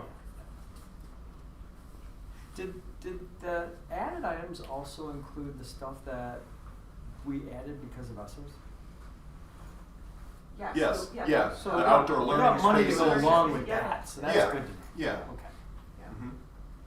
I will say for us, like I shared here, this was a really good opportunity for Mike and I to kind of get brought up to speed. I came in maybe 2 years into this project, and Mike just joined a year ago. Brian, in working with Archon, Brian Rominski, in working with Archon, kind of did a lot of deferrals and prioritization on his own. So he kind of took that 2017 plan and he kind of went through and, like I said, prioritized on an annual basis. This gave us a really nice opportunity to kind of hit a reset point at that 5-year mark, and then decide, okay, what are the priorities moving forward?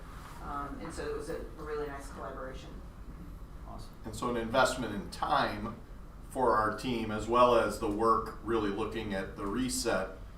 Yeah, I would envision this sort of point in time giving us another 3.5 or so years that we have a high level of confidence that the projects have been reviewed, that we have a good plan.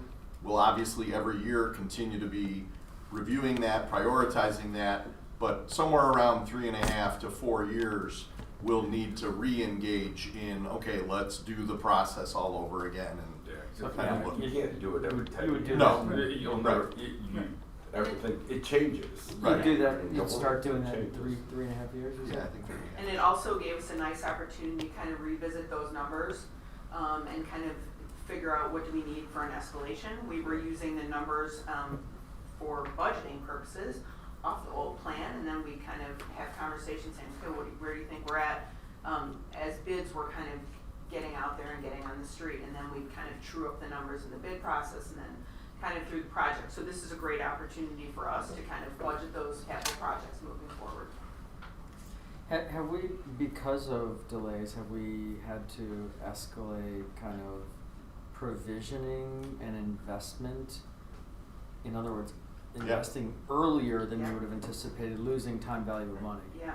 That's You know, a go ahead. perfect segue Well, it is really. You wanna into talk a little Mike's bit about? planning for this year, Yeah. Yeah, so planning for this year, well, really quick, I'd like to say thank you to Aaron and Brian for putting all this together. I know it's a ton of work and so much detail goes into putting that all together, so thank you. Same to you. So, thank you. So for this summer coming up, we are looking at phase 1 of the basement.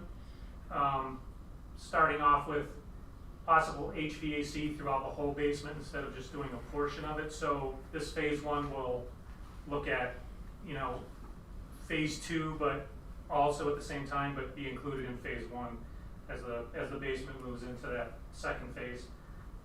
Waterproofing, we did some minor waterproofing as a first step to get rid of the seepage that has started, but we'll be doing a overall waterproofing of the whole basement that Brian and I looked at recently. So that would be included in that price up there would be the office space that we'd be looking at renovating this year, and then continuing on to do other spaces, archives and other office areas in the basement. Phase 2 for HVAC at MacArthur will be coming up this summer. That'll be covering the Climate Masters. That's about 30 to 40 units within this facility, and that will be the final phase of the dehumidification project that started about 6 years ago. And in terms of the timeline, that's, to your point, we typically don't bring the bid process forward until February, but. Yeah, last year we got them on the street in October, so we'd be looking at accelerating that whole process as well to make sure that we can have, we've already worked on securing the materials for the HVAC work, and then just making sure that that'll be ready to go as soon as school lets out in June. Well, the other good news, I think, is that these two projects, there aren't really a lot of long lead items. Yeah. We're not buying, you know, a chiller or a cooling tower, some of these things where lead times are just crazy. I mean, 60 weeks for a cooling tower. So, you know, switchgear, you know, 9 months. It's just nuts right now. I mean, we're And that's the lucky good from news a here certain is we're perspective. not in that situation where we have that, those kinds of issues that we have to deal with. Like, there are other districts that have those issues. It could always be worse. Right. It's kind of funny when you use weeks and it's actually years. Yeah. Right. Yeah. Right. Yeah, I was like 60 weeks, that's more than a year, right? Like, I had to like do some math there. And I've had to do the same thing, because I'll talk to, you know, people in the market and they'll say, oh yeah, it's a 60-week lead time, and I do the same thing. Why don't you just tell me it's a year and it's 13 months? Right, like, why are you saying weeks? Yeah, they make it sound like it's not so bad, you know? It's kind of like, yeah, I have a 24-month-old. Right. It's 2. Come on. Yep. Any comments, questions, anything for clarification from our partners? Thank you for that information. Thank It was you. seriously very important. Very much, greatly appreciated. Yeah, Thank nice you. work.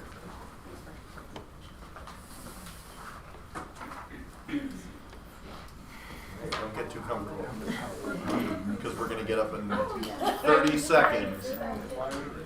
The next agenda item, I'd like to move the student services presentation up next, while we're in presentation mode, and then we'll circle back to the information and action items. So we have historically, again, presented items relative to curriculum, instruction, student services. So this is an opportunity to inform the board and our community about the range of services that are provided to our students. And I thank Dr. Zaire and Dr. Sroka and Mrs. Curry, our newest addition to the team, for their efforts going into this presentation. And we'll let you take it away, and then we'll have questions later. Good evening. We'd like to present to you our programs and services that we are providing for our students in District 23.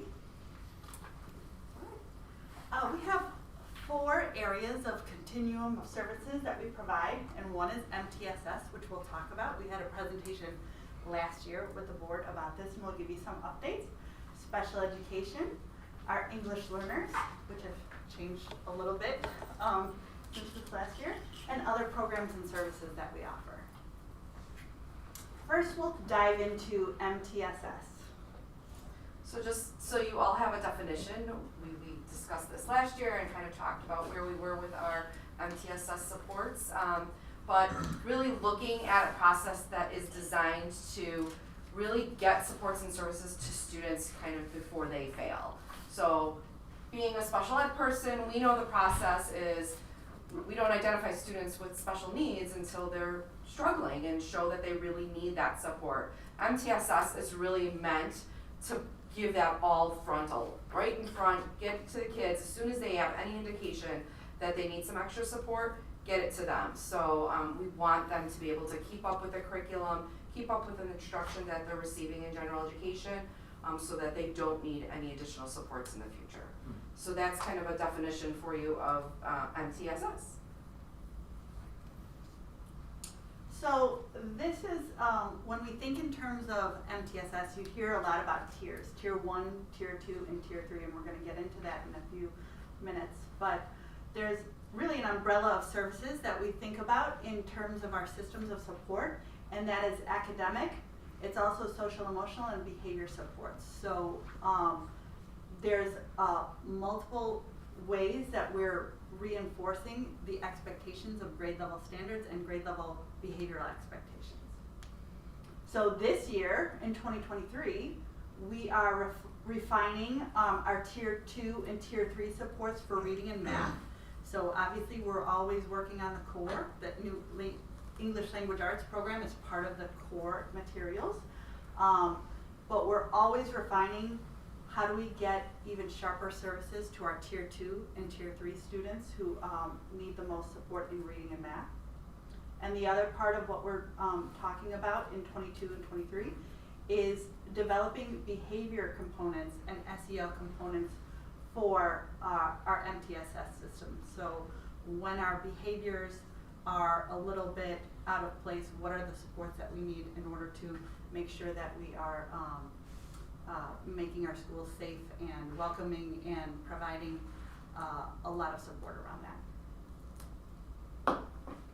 I like to think of, we use this triangle a lot, and I like how it's shades. It goes from the green shade to the yellow shade to the more red-orange phase, is that we always think about we want 80% of our students meeting or exceeding the standard, whether those standards are reading or math or behavior expectations.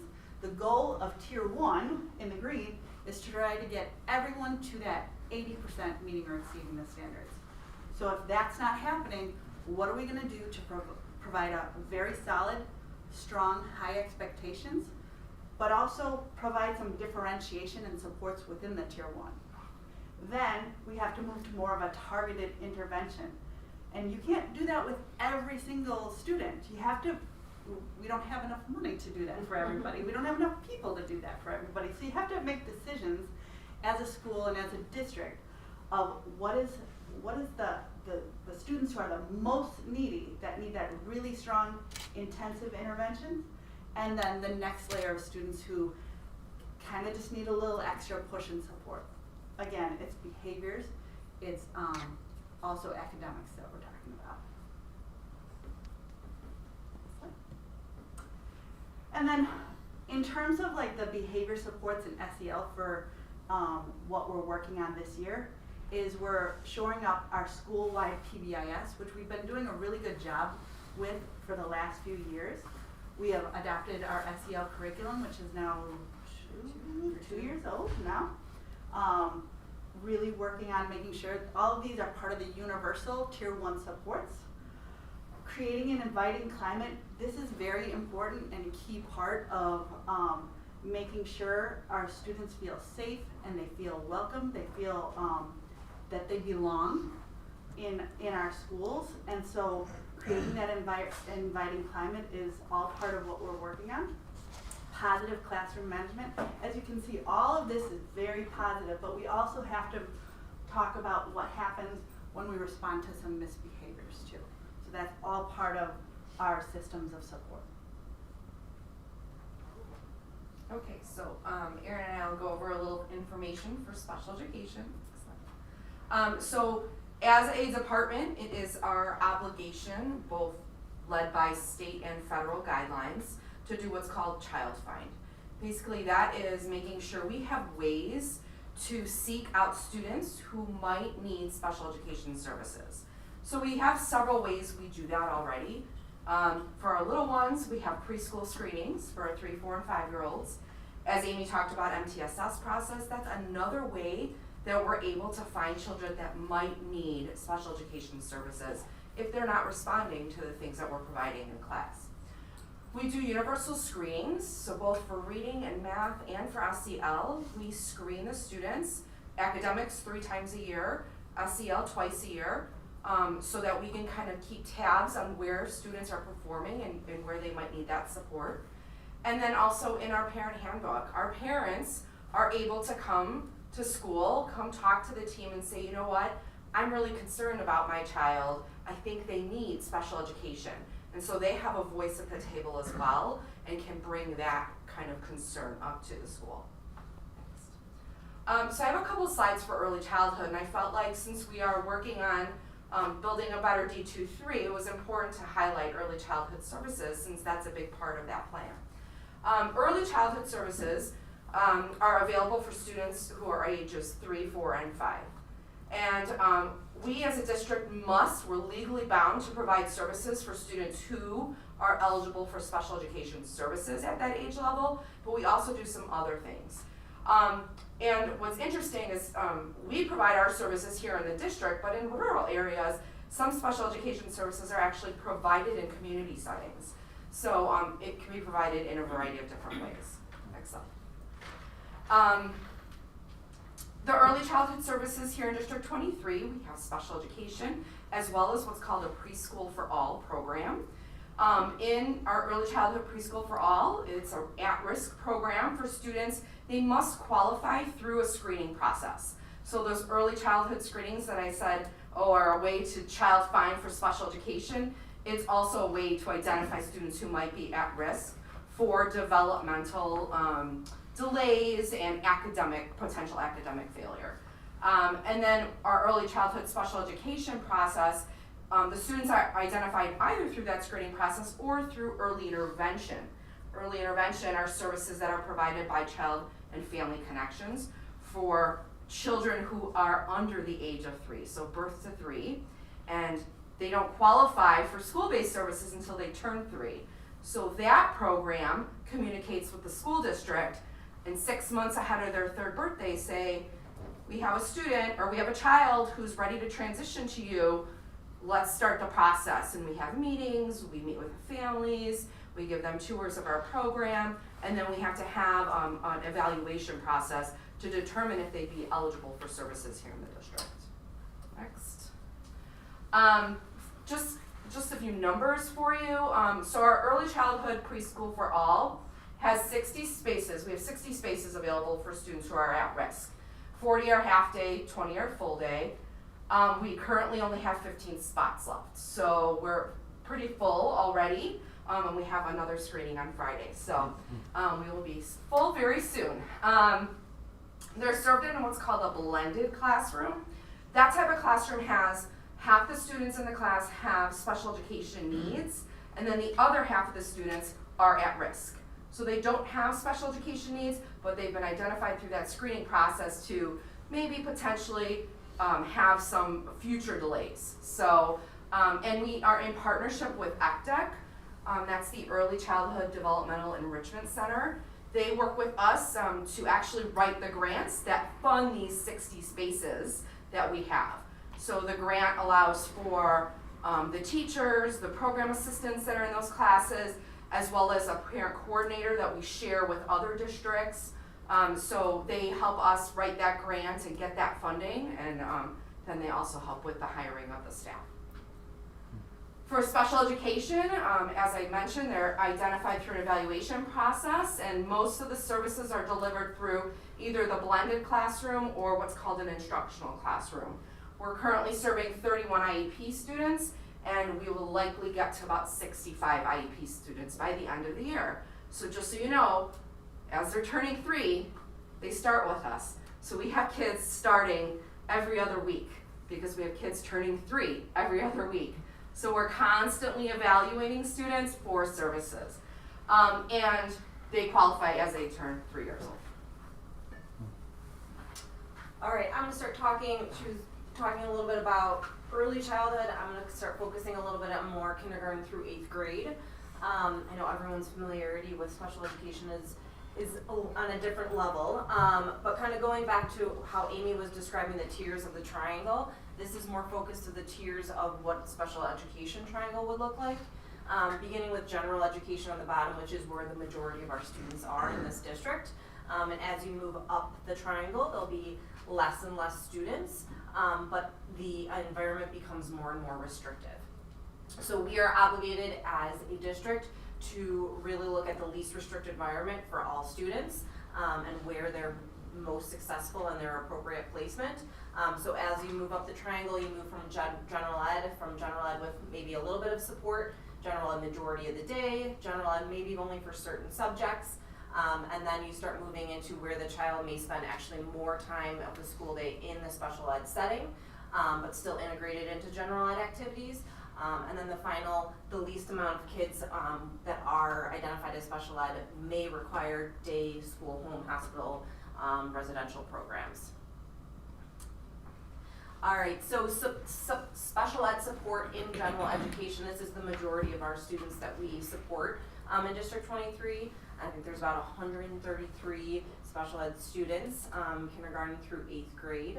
A lot of these students are just supported through, minimal support, where they might be, their majority of their day is spent in general education with their same age grade level peers. But they may just need some additional support in targeted areas and receive related services within their gen ed class, or perhaps a small group when they're pulled out of their gen ed class.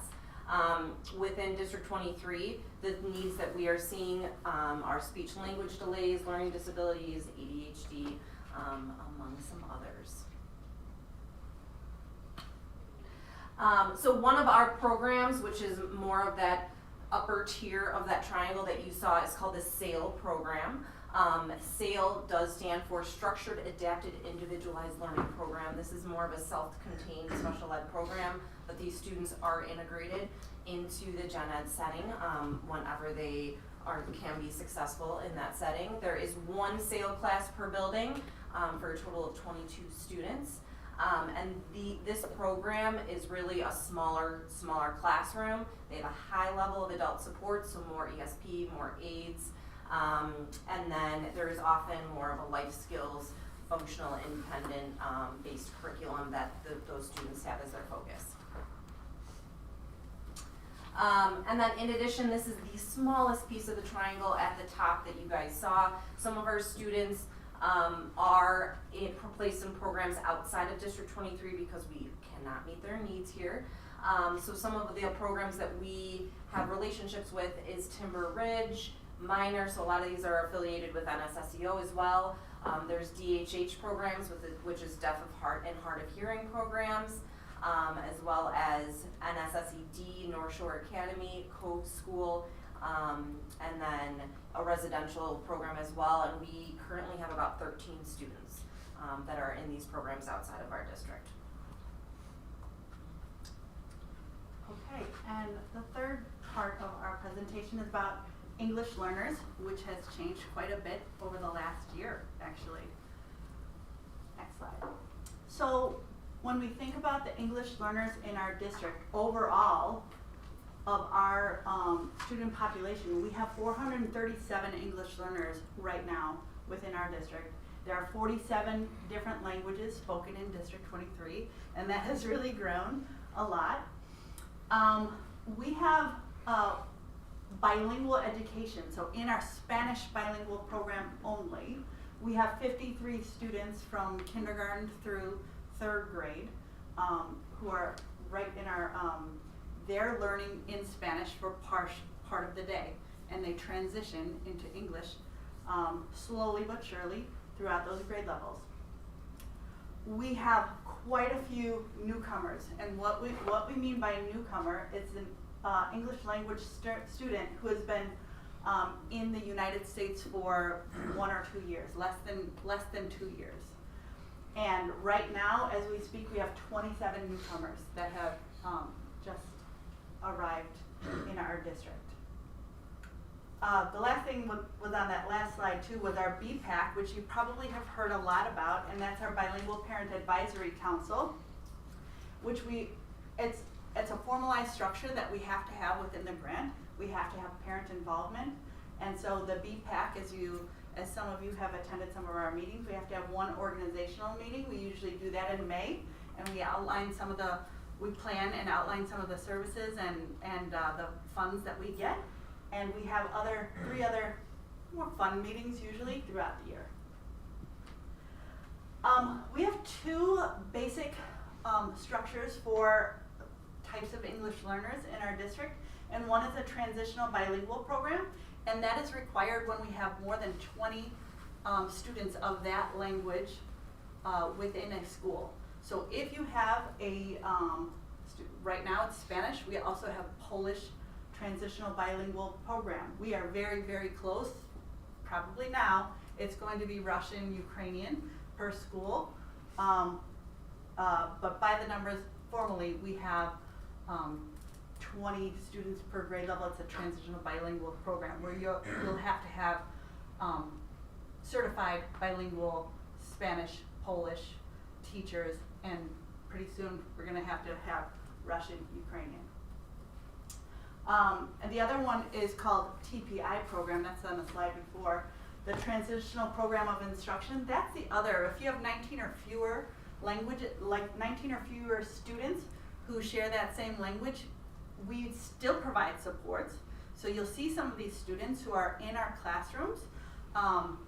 We try to pair them up as much as possible with students of that same language, especially our newcomers. Try to give them some supports that we need. And what we've tried to do in the past few years is provide extra support in learning English, such as Rosetta Stone. We just purchased Lexia English, and also pairing up students to try to provide some of that language support to, so that they're able to communicate.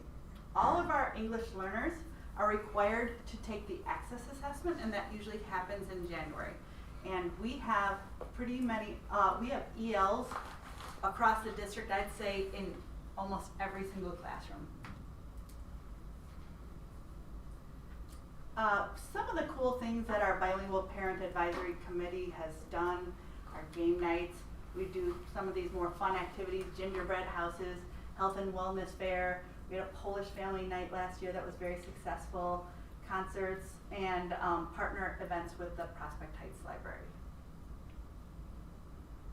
We have some other services that we offer too that we'll go over very quickly. The first is McKinney-Vento, and that is, we identify students who lack a fixed, regular, and adequate nighttime abode.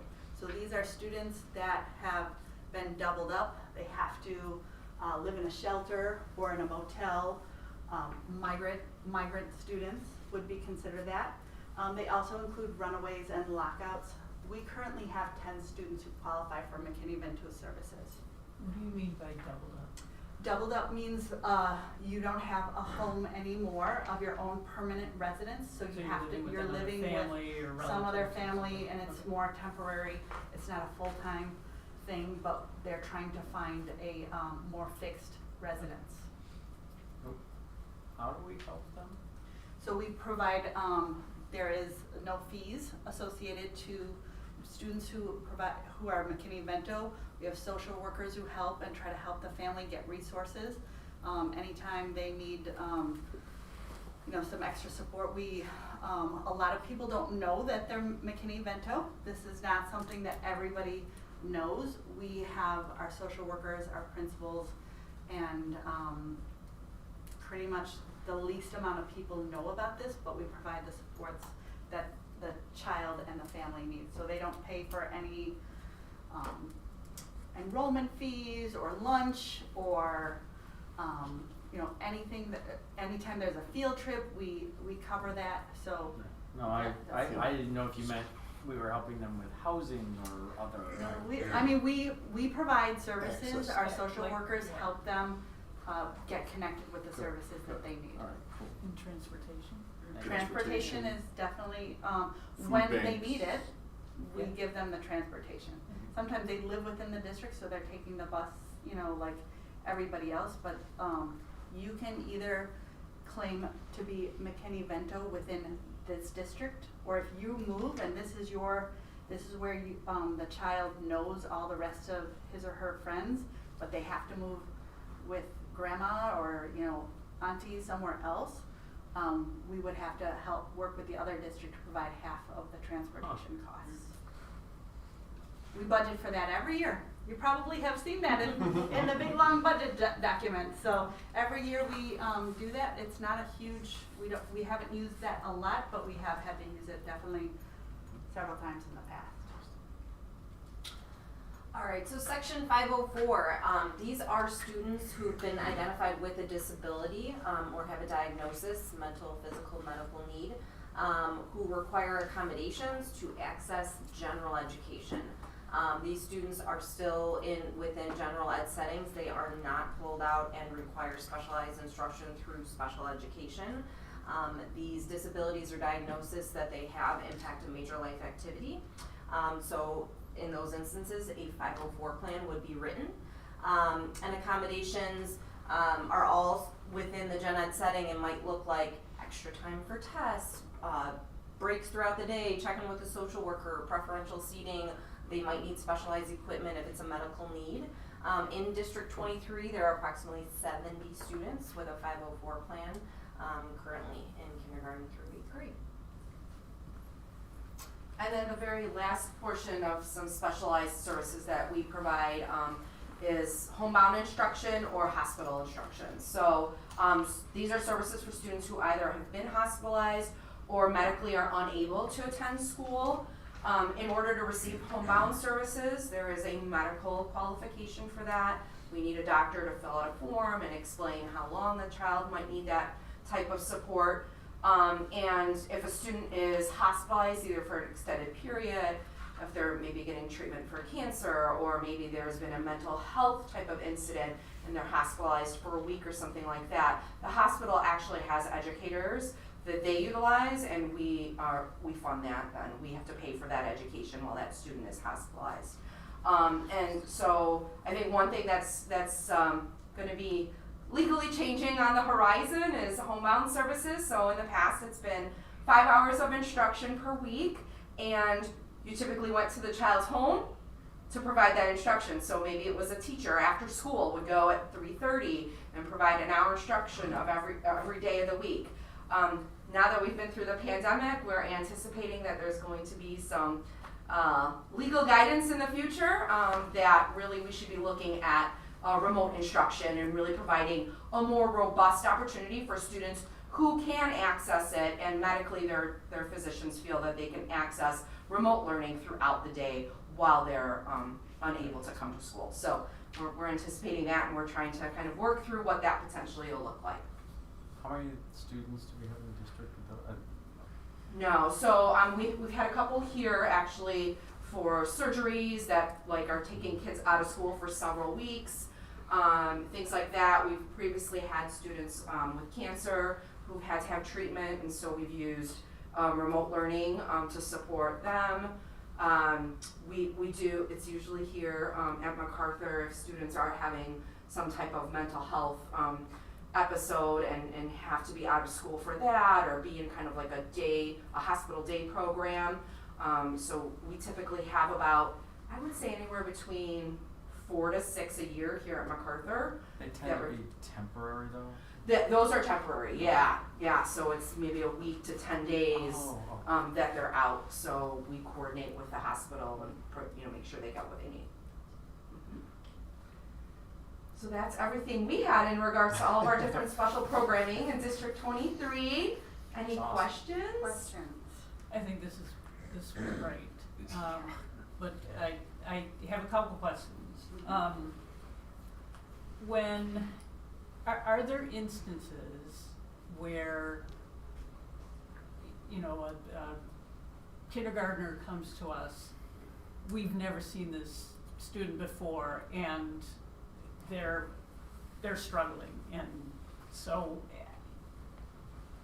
in that case, like the child finding never found it, child for whatever reason. So how does that work? Sure, so obviously a majority of our kindergartners are coming to us not being in any type of preschool program that we would have information about them. So in that kind of situation, if they are struggling that much, we really start that MTSS process as soon as we can to give them as much support as we can. And most of our kindergartners are half days, so we have to balance out access to the curriculum with any type of additional interventions because they're only here 2.5 hours. But children move in and out of the district too, and so we have children that'll come and they'll come from one district and maybe they didn't have any kind of plan, but then they've come to us and they seem kind of struggling and maybe a little bit discrepant academically, and so we kind of start that MTSS process with them as well based on the data that we gather. So we try to pump the brakes a little bit on kindergarten, but just because it's brand new, right. It's new for everybody, and we just try to let our core instruction do the work with some differentiation, sometimes a lot of differentiation. We start to know when there is something that may be a little bit off through our MTSS process. Do we have adequate time to get to kids quick enough? To get to kids quick enough was the key component there.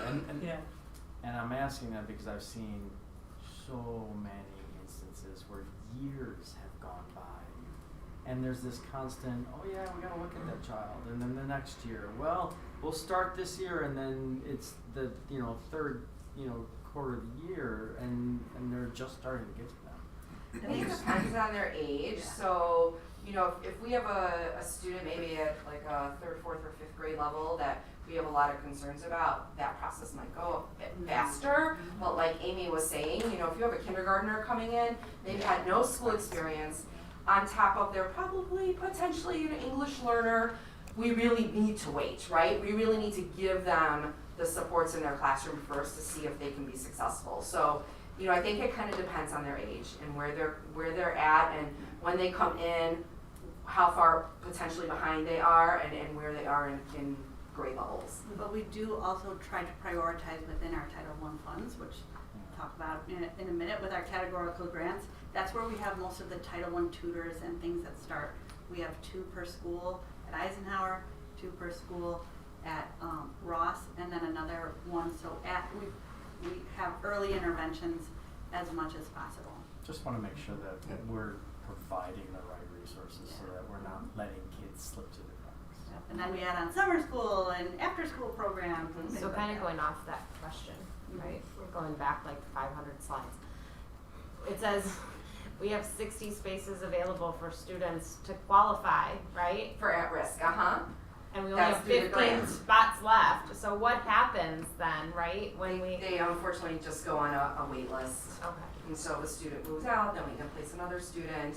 And then, you know, I wouldn't say it's a 50-50, but, you know, it's probably close to 50-50 at the end of the year. Half are going to kindergarten, so then we have those spaces available to then place kids on the wait list for the following school year.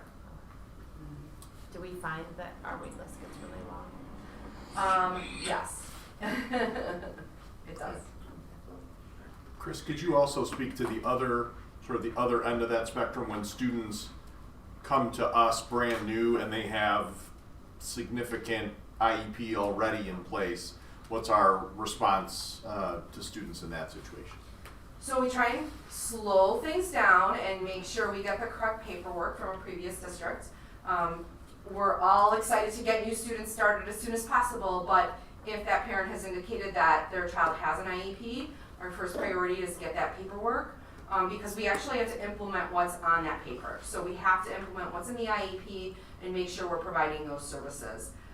So that is really our biggest priority, and there's many of us that are involved in just trying to, especially depending on where they're coming from, we don't always get the right paperwork. So really trying to find out as much as we can about the student before we place them, because it matters, you know, are they going to go, if they're going into a general education classroom, do they need a classroom maybe that does have a pod of certain language speaking kids, you know, Ukrainian, Polish, whatever, and then, oh, they also need reading support and math support. Well, where are some other kids that might be matched good with them, so we're not kind of spreading all our kids out in all the different classrooms. So that's a huge priority, and it is a question we ask all families when they come in to register is, does your child have an IEP or a Section 504 plan? Wouldn't it be interesting if we could leverage the advancements we've made in the medical profession to have all systems linked? Wouldn't it? Wouldn't that be Wouldn't great? it be nice? And ISB has talked for many years about having one IEP system, but I don't think we'll have it first. I don't know if we'll ever see that. Never. Growth mindset. Growth mindset. We might see it someday. Illinois HIPAA is not a technology. Yeah. But I mean, HIPAA forced it on the entire medical profession. Why couldn't they just adopt But Illinois, this as a component? Illinois has really done a poor job of implementing their whole HIPAA and integration and compared to everything else, from a technology perspective, compared to other states.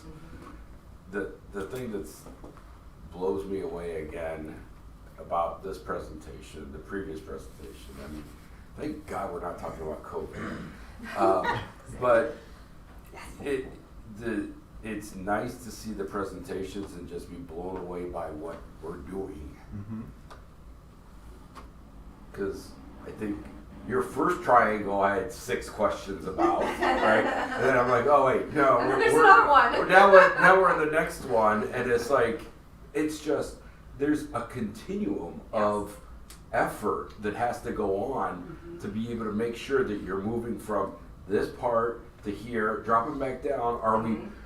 It's like, how do you keep track of successes and where it's not working is just mind-boggling, because it's not, oh, you fit here and this is where you're going to be the rest of your life, or you're going to be here, because your goal is to get them down here and watch that they stay down there and not bump back up here and all that stuff. And it's just mind-boggling the efforts that you have to go through. I mean, just Yes. I Do you mean, have a couple of hours that we can yeah, well, I was gonna say. I mean, Yeah. just you could have an 8-hour Yes. session with the board to talk about it, having a child that had a 504 plan, right? Yes. And knowing what that process is, and having people that are engaged, and you haven't even talked about the parent aspect of it and educating them and helping them understand what's going on with their child. It's just mind-boggling. Thank you. I'll just say 3 things to that really quick, because I don't want to, I could keep you here all night but talking about it, but one, that's why I like that slide with the shades, because it's not cut and dry. Right. Every kid is different, right?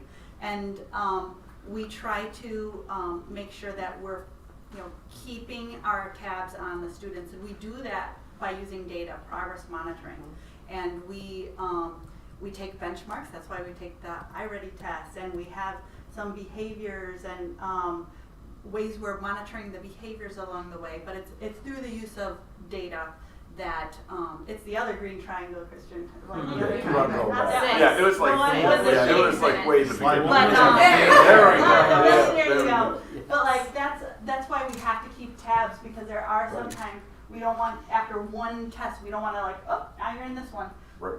It's always watching, and we have It's an art. teams and systems in place, and that's why it's called a system of support. We have people meeting about these things all the time.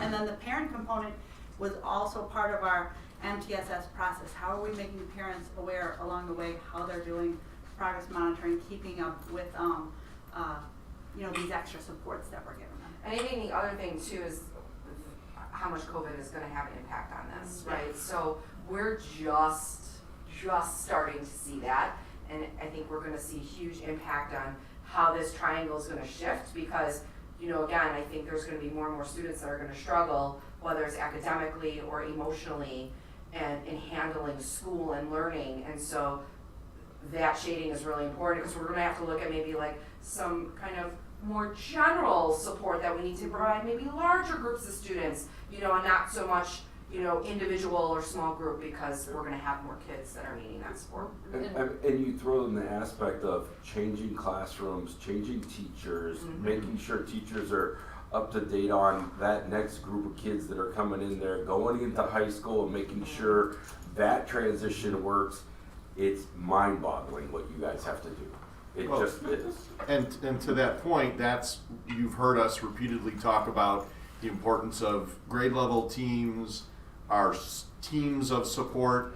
Those meeting times are when those specialists get to connect with the homeroom teacher, where they have those conversations about interventions and what's working and what needs to be tweaked. The administration and the specialists and the classroom teachers, as Amy said, have a series of different levels of meetings to look at that data from a global perspective all the way down to an individual student's performance. And so those systems are embedded within the team meeting time, within our professional development time, within our department meeting times, and so forth, because it's an important responsibility. It's huge. And it does take a lot of focused intervention and time. Brandon? Question, how are we doing from a staffing standpoint? So you look at the marketplace out there, you have a lot of things that your team's handling here. Like, do we have enough specialists? Do we have enough resources? Like, what does that look like? I'm very curious in this We're market. currently fully staffed. Currently Well, fully staffed, but. With one agency, speech and language pathologist, because we were unable to find. There was only one specialist we were unable to hire out of the general market, which is unfortunately remarkably good compared to where others are at. But it is always very, very tight. I guess one last question. When you talked about the TBEs and the potential and then we're getting to the point where we maybe have 20 Russian Ukrainian kids. Yes. Can you walk through the process of what happens when we get to that point? What's the transition that we have to go through there? And why are we anticipating it? That was actually going to be my question. So Yeah. it was Well, we have a lot of Ukrainian and Russian students who are coming from, obviously. That hasn't stopped. No, I know. That hasn't stopped. But what we technically have to do is we have to hire, in each grade level center that is, has more than 20 students, Thank you. hire That's the teachers threshold that we're that anticipating. have that Russian or Ukrainian, bilingual certification. endorsement. We were having struggles getting Polish endorsed teachers. We hired another Polish endorsed teacher or Polish speaking teacher this past year. So as we transition, now this is part of the thing, is it's like there's not a lot out there. So we try to do our best. We have to try. So we go to the You're fighting every other district that has the same need. all of our teachers, kindergarten through 5th grade, pretty much all of them are ESL endorsed. So that's not the same. That's for the TPI program, where we have the different languages, Vietnamese, or everybody has that kind of supportive teacher. And most of our teachers, whether you're ESL endorsed or not, have some training in how to provide language supports for everyone. But officially, if you have 20 or more in a center, you have to at least try. Really, really try. We go to the bilingual job fairs, we advertise, we try to get Russian-speaking teachers. Anytime you have an entire country emptying, We're all there's gonna be in the just- same There's boat. gonna have to be an Yeah. understanding that it's not gonna 20, happen. is it 20 no matter where you are, or is it 20 based on your like our population says 20? 20 in each school. In each, so so every every building Yep. is. Every building that has like say 20. So if you were a Spanish building of speaking 5,000 And you had 20. Yeah. You have to or have you were a building of have- 100 and you had 20, it's the Yes. same. Yes. Got it. You have to have a bilingual speaker. And so that could also fluctuate if we have Right. second, like Yeah. 10 second Right. graders and 10 third graders were fine, but Right. as soon as they all move or And whatever. specific to the current, influx of migrant students, it's not a knee-jerk response. We have to kind of wait and see where this is going. We know our neighbors in District 21 just had an influx of students. We would, as they have, provide the supports that we can within that immediate environment, and then you have to kind of wait and see what happens in the long term. And if that's going to become a stable pattern, then the state steps in and says, okay, now you need to try to get people with XYZ certification. Regardless of the state saying anything, the systems that we have in place are in place to support any kid regardless of language or behavioral or academic need. We try to support the vast majority of them in that general setting. We provide these targeted interventions, whatever they may look like for different students in that middle section, and then for those that need the most intensive interventions, we provide those specialized supports. So you can look at it, which is why we wanted to sort of wrap this under one umbrella. You can look at it through the lens of behavior, language, medical issues, special education issues. It's all under one process, but then they have different direct avenues and supports that we provide. Easy peasy. It's easy. I don't know why you're complaining yet. No problem. Thank you. Thank you. Good one. Thank you very much. Thank you, that's very good. I know, any What's more next? presentations today? That's it for presentations. We'll try to run through the remaining items. The information regarding categorical grants is something that we provide annually. It's a requirement that we publicly report that out. We shared that with Finance Committee, and the memo that's in the packet outlines the dollars that we anticipate receiving and the general purpose that they've been allocated for. If there are any questions about that, Dr. Zare would be happy to answer them. I talk grants, just as much as I love to talk education. Hearing none, we'll move on to budget calendar. Mrs. McPartlin, Amy also, prepared this cycle, presented it to Finance Committee. It outlines the process of developing the budget. Again, this is presented annually, and even though it's October, we're already on the next school year, which is always that strange headspace to be in as the governance level. You're already planning and looking at next school year. Were there any questions about that budget calendar?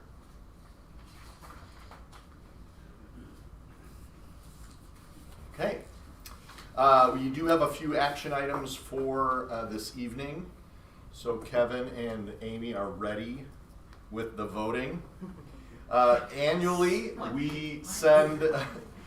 we have historically, as a district, as a Board of Education, you have elected a delegate to represent you at the Triple I Conference at the Resolutions event.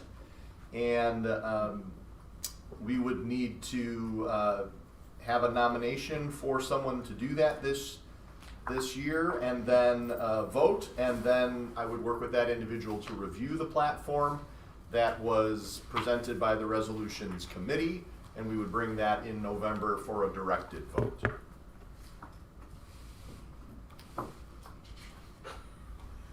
So I just want to say, I have done this, I don't know, for a few years. And this year, I'm actually going to be working with Don, and we're doing our own presentation. We are presenting at that time. Oh, but then we don't get to go see you if we're the delegate. No, Yeah. it's not at the same time. Yeah, I don't think it's the same No, time. no, it's not at the same time, but. No, but we will be preparing. We're going to be preparing the whole time. Our whole energy You have to be in that mindset, That's my right? contribution. We're going to be dedicated. So, I Defer. to whoever. She just said no. Can you? I am proud of you, Carol. Yeah. For saying no. For saying no, but I'm proud of you. Can you tell me more about it? Well, I don't know, did everybody get the, I did not get that. okay, every year, the That in the IASB has a resolution committee that reviews resolutions that come in, you know. I like remember a little bit Right, from last right, year. and so that's what this report is. There's new resolutions, there's amended old ones, there's, you know, what's the other, like policy stances and things like that. Position statement. Position, yeah, I was trying to remember the It's time. on Saturday morning, right? It is Saturday morning, yes. And then we have a discussion about. We discussed. Right, there are Yeah, eight and eight you We really know items. what we're voting. Yeah. And then and you our represent- board directs one individual to Unless you go vote on rogue. their behalf. So do you trust me? And then all the delegates are in one room. The We trust. presentation and discussion is similar to a board meeting, and the topic is presented, the pros, the cons. The cool thing this year is that they used to have paddles, but apparently they have little devices. Tablets? It's gonna be digital. It's gonna be digital. It You used to wanna be do paddles, it, knows. people You wanna would do know it how you just for voted. that. Oh, so it's not a secret green, And it's gonna red come back and tell us tablet. whether you went rogue. Oh, man. Oh, yeah. Way to find out. I am happy to take it for the team if no one else wants to do it. I'm happy to let you. I second her motion. I move to So nominate you're myself. moving to nominate yourself? I will seriously do it. Okay. I move to nominate Awesome. myself as the delegate at the IASB meeting during Triple I. Is there a second? I will second it. Moved by Becky, seconded by Jim. Roll call. I Mr. regret Bednar. Absolutely. That's not an option. Yes. Mr. Gordanis. Yes. Mrs. McClaney. Yes. Mr. Nordmark. Yes. Mr. Novak. Yes. Mrs. Peters. Mrs. Botwinski. Yes. Motion carries 6-0. Ooh, the gavel's been. And on top of that fun, you get another meeting with me. I'm so excited. We'll schedule something in the next couple of weeks. I'm off work on a Friday. Okay, great. You're gonna wanna go rogue, are you? I am a rule follower. If you know nothing about me, I am a rule follower. So I will do exactly what you tell me to do. I've attached a memo outlining the fundraising and service learning projects. I appreciate, Becky, you highlighting that it really is connected to our goal of service learning. Fundraising in and of itself is not a bad thing, but it's not our goal. The goal is not about the money, it's about the experience of kids, identifying a cause, putting in time and energy, planning to generate some service back to the community. In this case, it may be money. In the case of our Sullivan ambassadors, it's collecting toiletries for active service people. So the memo kind of outlines the goal. We're mindful of the number of asks, and we really tried to map this out as a leadership team so that it's not overlapping and 3 or 4 different things happening at the same time. So just briefly running through them, the candy apple sale at Family Fest, the toiletry drive at Family Fest that the Sullivan Ambassadors are planning, the 5K hot chocolate run walk that we heard about, our holiday giving program in November, December. February is Jump Rope for Heart that is supportive to the American Heart Association. That's facilitated by Eisenhower School.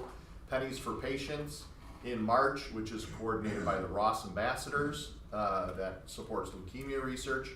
And then the Sullivan Ambassadors, again in May, are looking to plan some kind of fun run during the school day. That would be a fundraiser that would support summer camp scholarships for District 23 students, as well as they're still in the process of identifying the actual specific source, but they know they want it to be something connected to the environment. So those are the scope of proposed fundraising and service learning projects. I move to, oh, I'm sorry, I was just gonna comment too, that, I mean, this goes to part of our goal, which is creating well-rounded students. Right. We're not just focusing on academics, we're not just focusing on behavior. This is part of making them well. I really like it too that they go to so many different things, Yes. right? Yeah. Like it's not just. And then it's at all levels. Exactly, All like ages. our Yeah. youngest learners learn how to give all the way up through our age, right? Like they all learn that Right. piece of, yeah, I'm excited for it. So let me throw one twist into it, and it's not meant to be a negative comment. Is there any way that we can pull some of the community? I mean, we do the Veterans Day thing, Right. which is fabulous for the community, but Right. it's like, I can see like the toiletries for veterans. I can see people in the community wanting to do Yep. something like that. Yep. So I don't know if there's thoughts about trying to, and that could be overwhelming at the same time. So Yeah. that's the other part of it too, is you don't want to be a fundraising organization. You want to be an education perspective. So, and I know that there's asks for the it's asks for the families, but I think there's pieces in here. I'm sitting there going, you know what? I mean, you could pull people that have have veterans. But I'm thinking even like your Pennies for Patients, that's your Ross kids. Is there a way we can get in the community, set up a booth, like a Saturday, I think like Girl Scout sales, right? Like set up a Saturday morning booth and say like, we're the Betsy Ross, Yeah, so I don't have an answer. I'm just saying that It's absolutely a part of the mix and the conversation. It's a balance of really wanting it to be student focused. So when we get up toward MacArthur, that's when we have had MacArthur students writing letters of asking for donations from local businesses to go to our silent auctions, those types of things. So there are opportunities, especially as the kids get older, to do more of that community engagement. And it's always a balance of, what can we do within the time frame that we have, but certainly to find ways to connect this to the broader community. Often as well, the target organizations will fluctuate between something that's perhaps more global, where we've done, Sullivan had done a fundraiser to build a water pump in Africa. 1 year, and then the next year it may be money's going toward the Prospect Heights water reclamation, so that's more local. And we kind of have this back and forth between big organizations and then really focused in local kind of organizations. I guess this would be a great chart to see go out in a newsletter. Yeah, oh yeah. Right, so the community sees what our kids are doing, what our instructors are doing, and stuff like that. Yep. Cool to get businesses to sponsor like teams for that 5K. Are you gonna recycle your motion? I motion to approve the service learning fundraising projects as presented. I would like to second that motion. Moved by Becky, seconded by Kevin.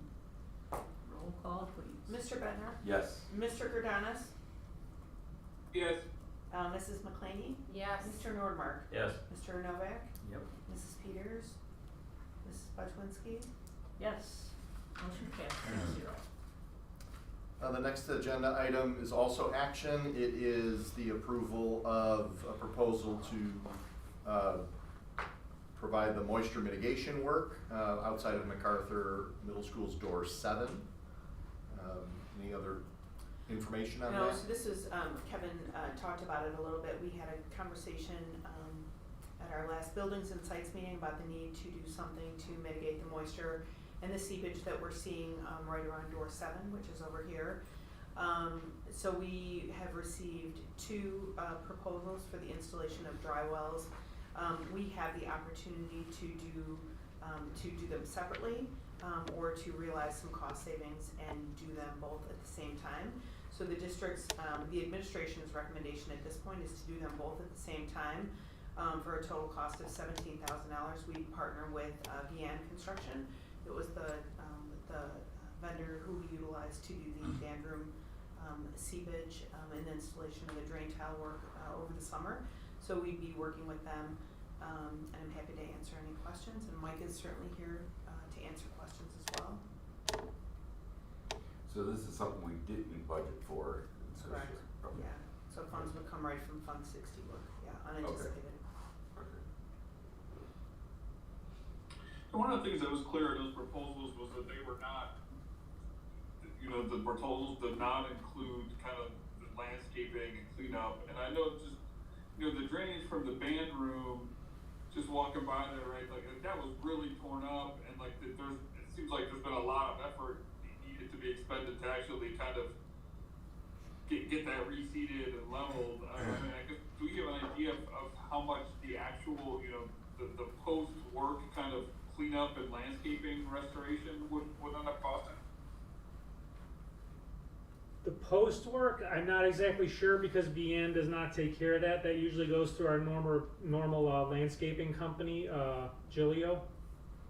But I would envision a couple of $100 to cover up those trenches and top dress them and seed them. So insignificant comparatively. Okay. But so I guess like the stuff with the band, right? Like work was done on that in the last week, right? To kind of level that and get that hay over it. Like, what are they charged? Like, but that's our regular landscaping crew then kind of coming back and doing that post-work cleanup? Yes.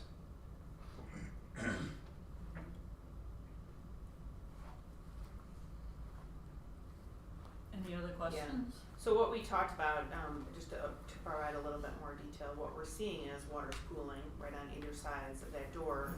The water's seeping into the vestibule door, into the perimeter door, and then when it's a significant rain, it often does go into that tiled hallway. So we need to kind of do something to pull that water away from the door. Or if you look at it now, you can see the 2 low points on either side.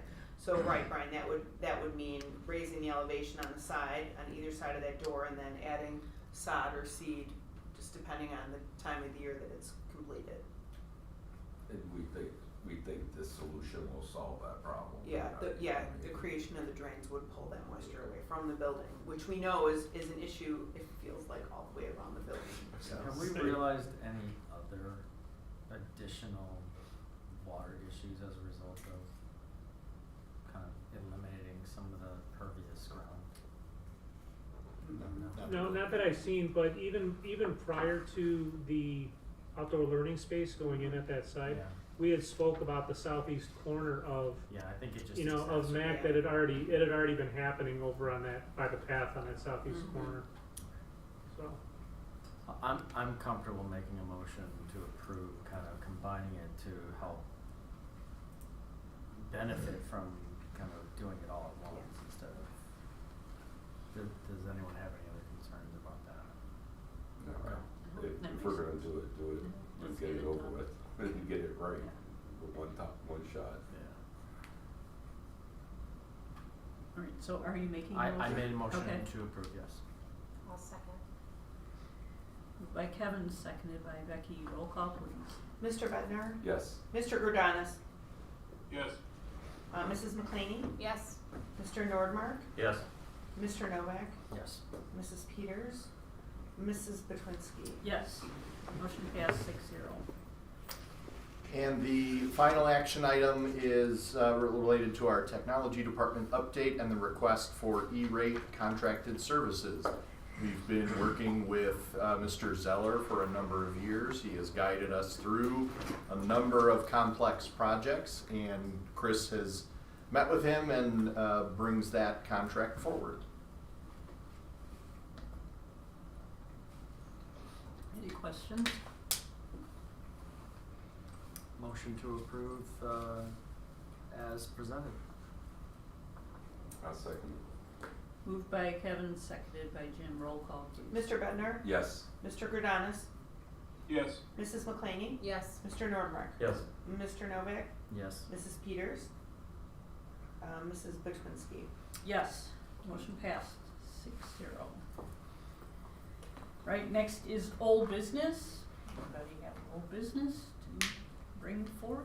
No? And new business?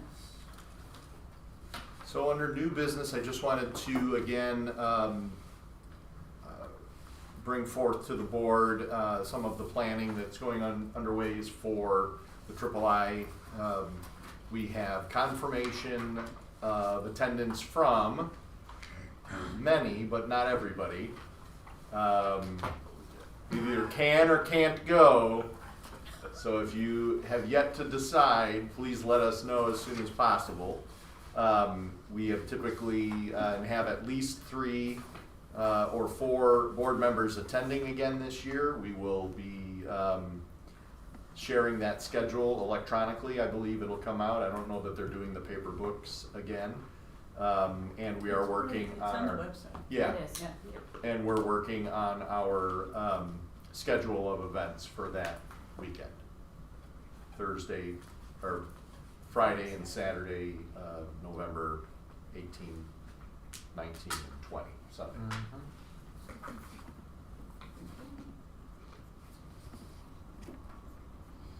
All right. I think, what? Nothing. Oh, you were looking at me like this. I was just gonna say, I don't think I'm gonna be there. I was just trying to be funny.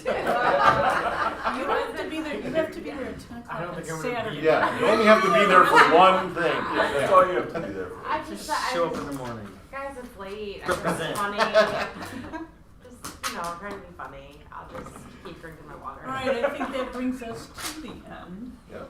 And so we need a motion to adjourn. I'll make a motion to adjourn, please. I will second. Moved by Jim, seconded by Becky. Roll call, please. Mr. Bednar? Yes. Mr. Jordanus? What is this for? Adjournment. What are we voting on? You think? Was that a yes? You said Sorry. yes. Yeah, you said yes. Sorry. Yeah. Mrs. McClaney? Yes. Mr. Nordmark? Yes. Mr. Novak? Yep. Mrs. Peters? Mrs. Betwinsky? Yes. Motion passed 6-0. We are adjourned at 9:53. Thank you, everybody. Thank you very much. Thank you.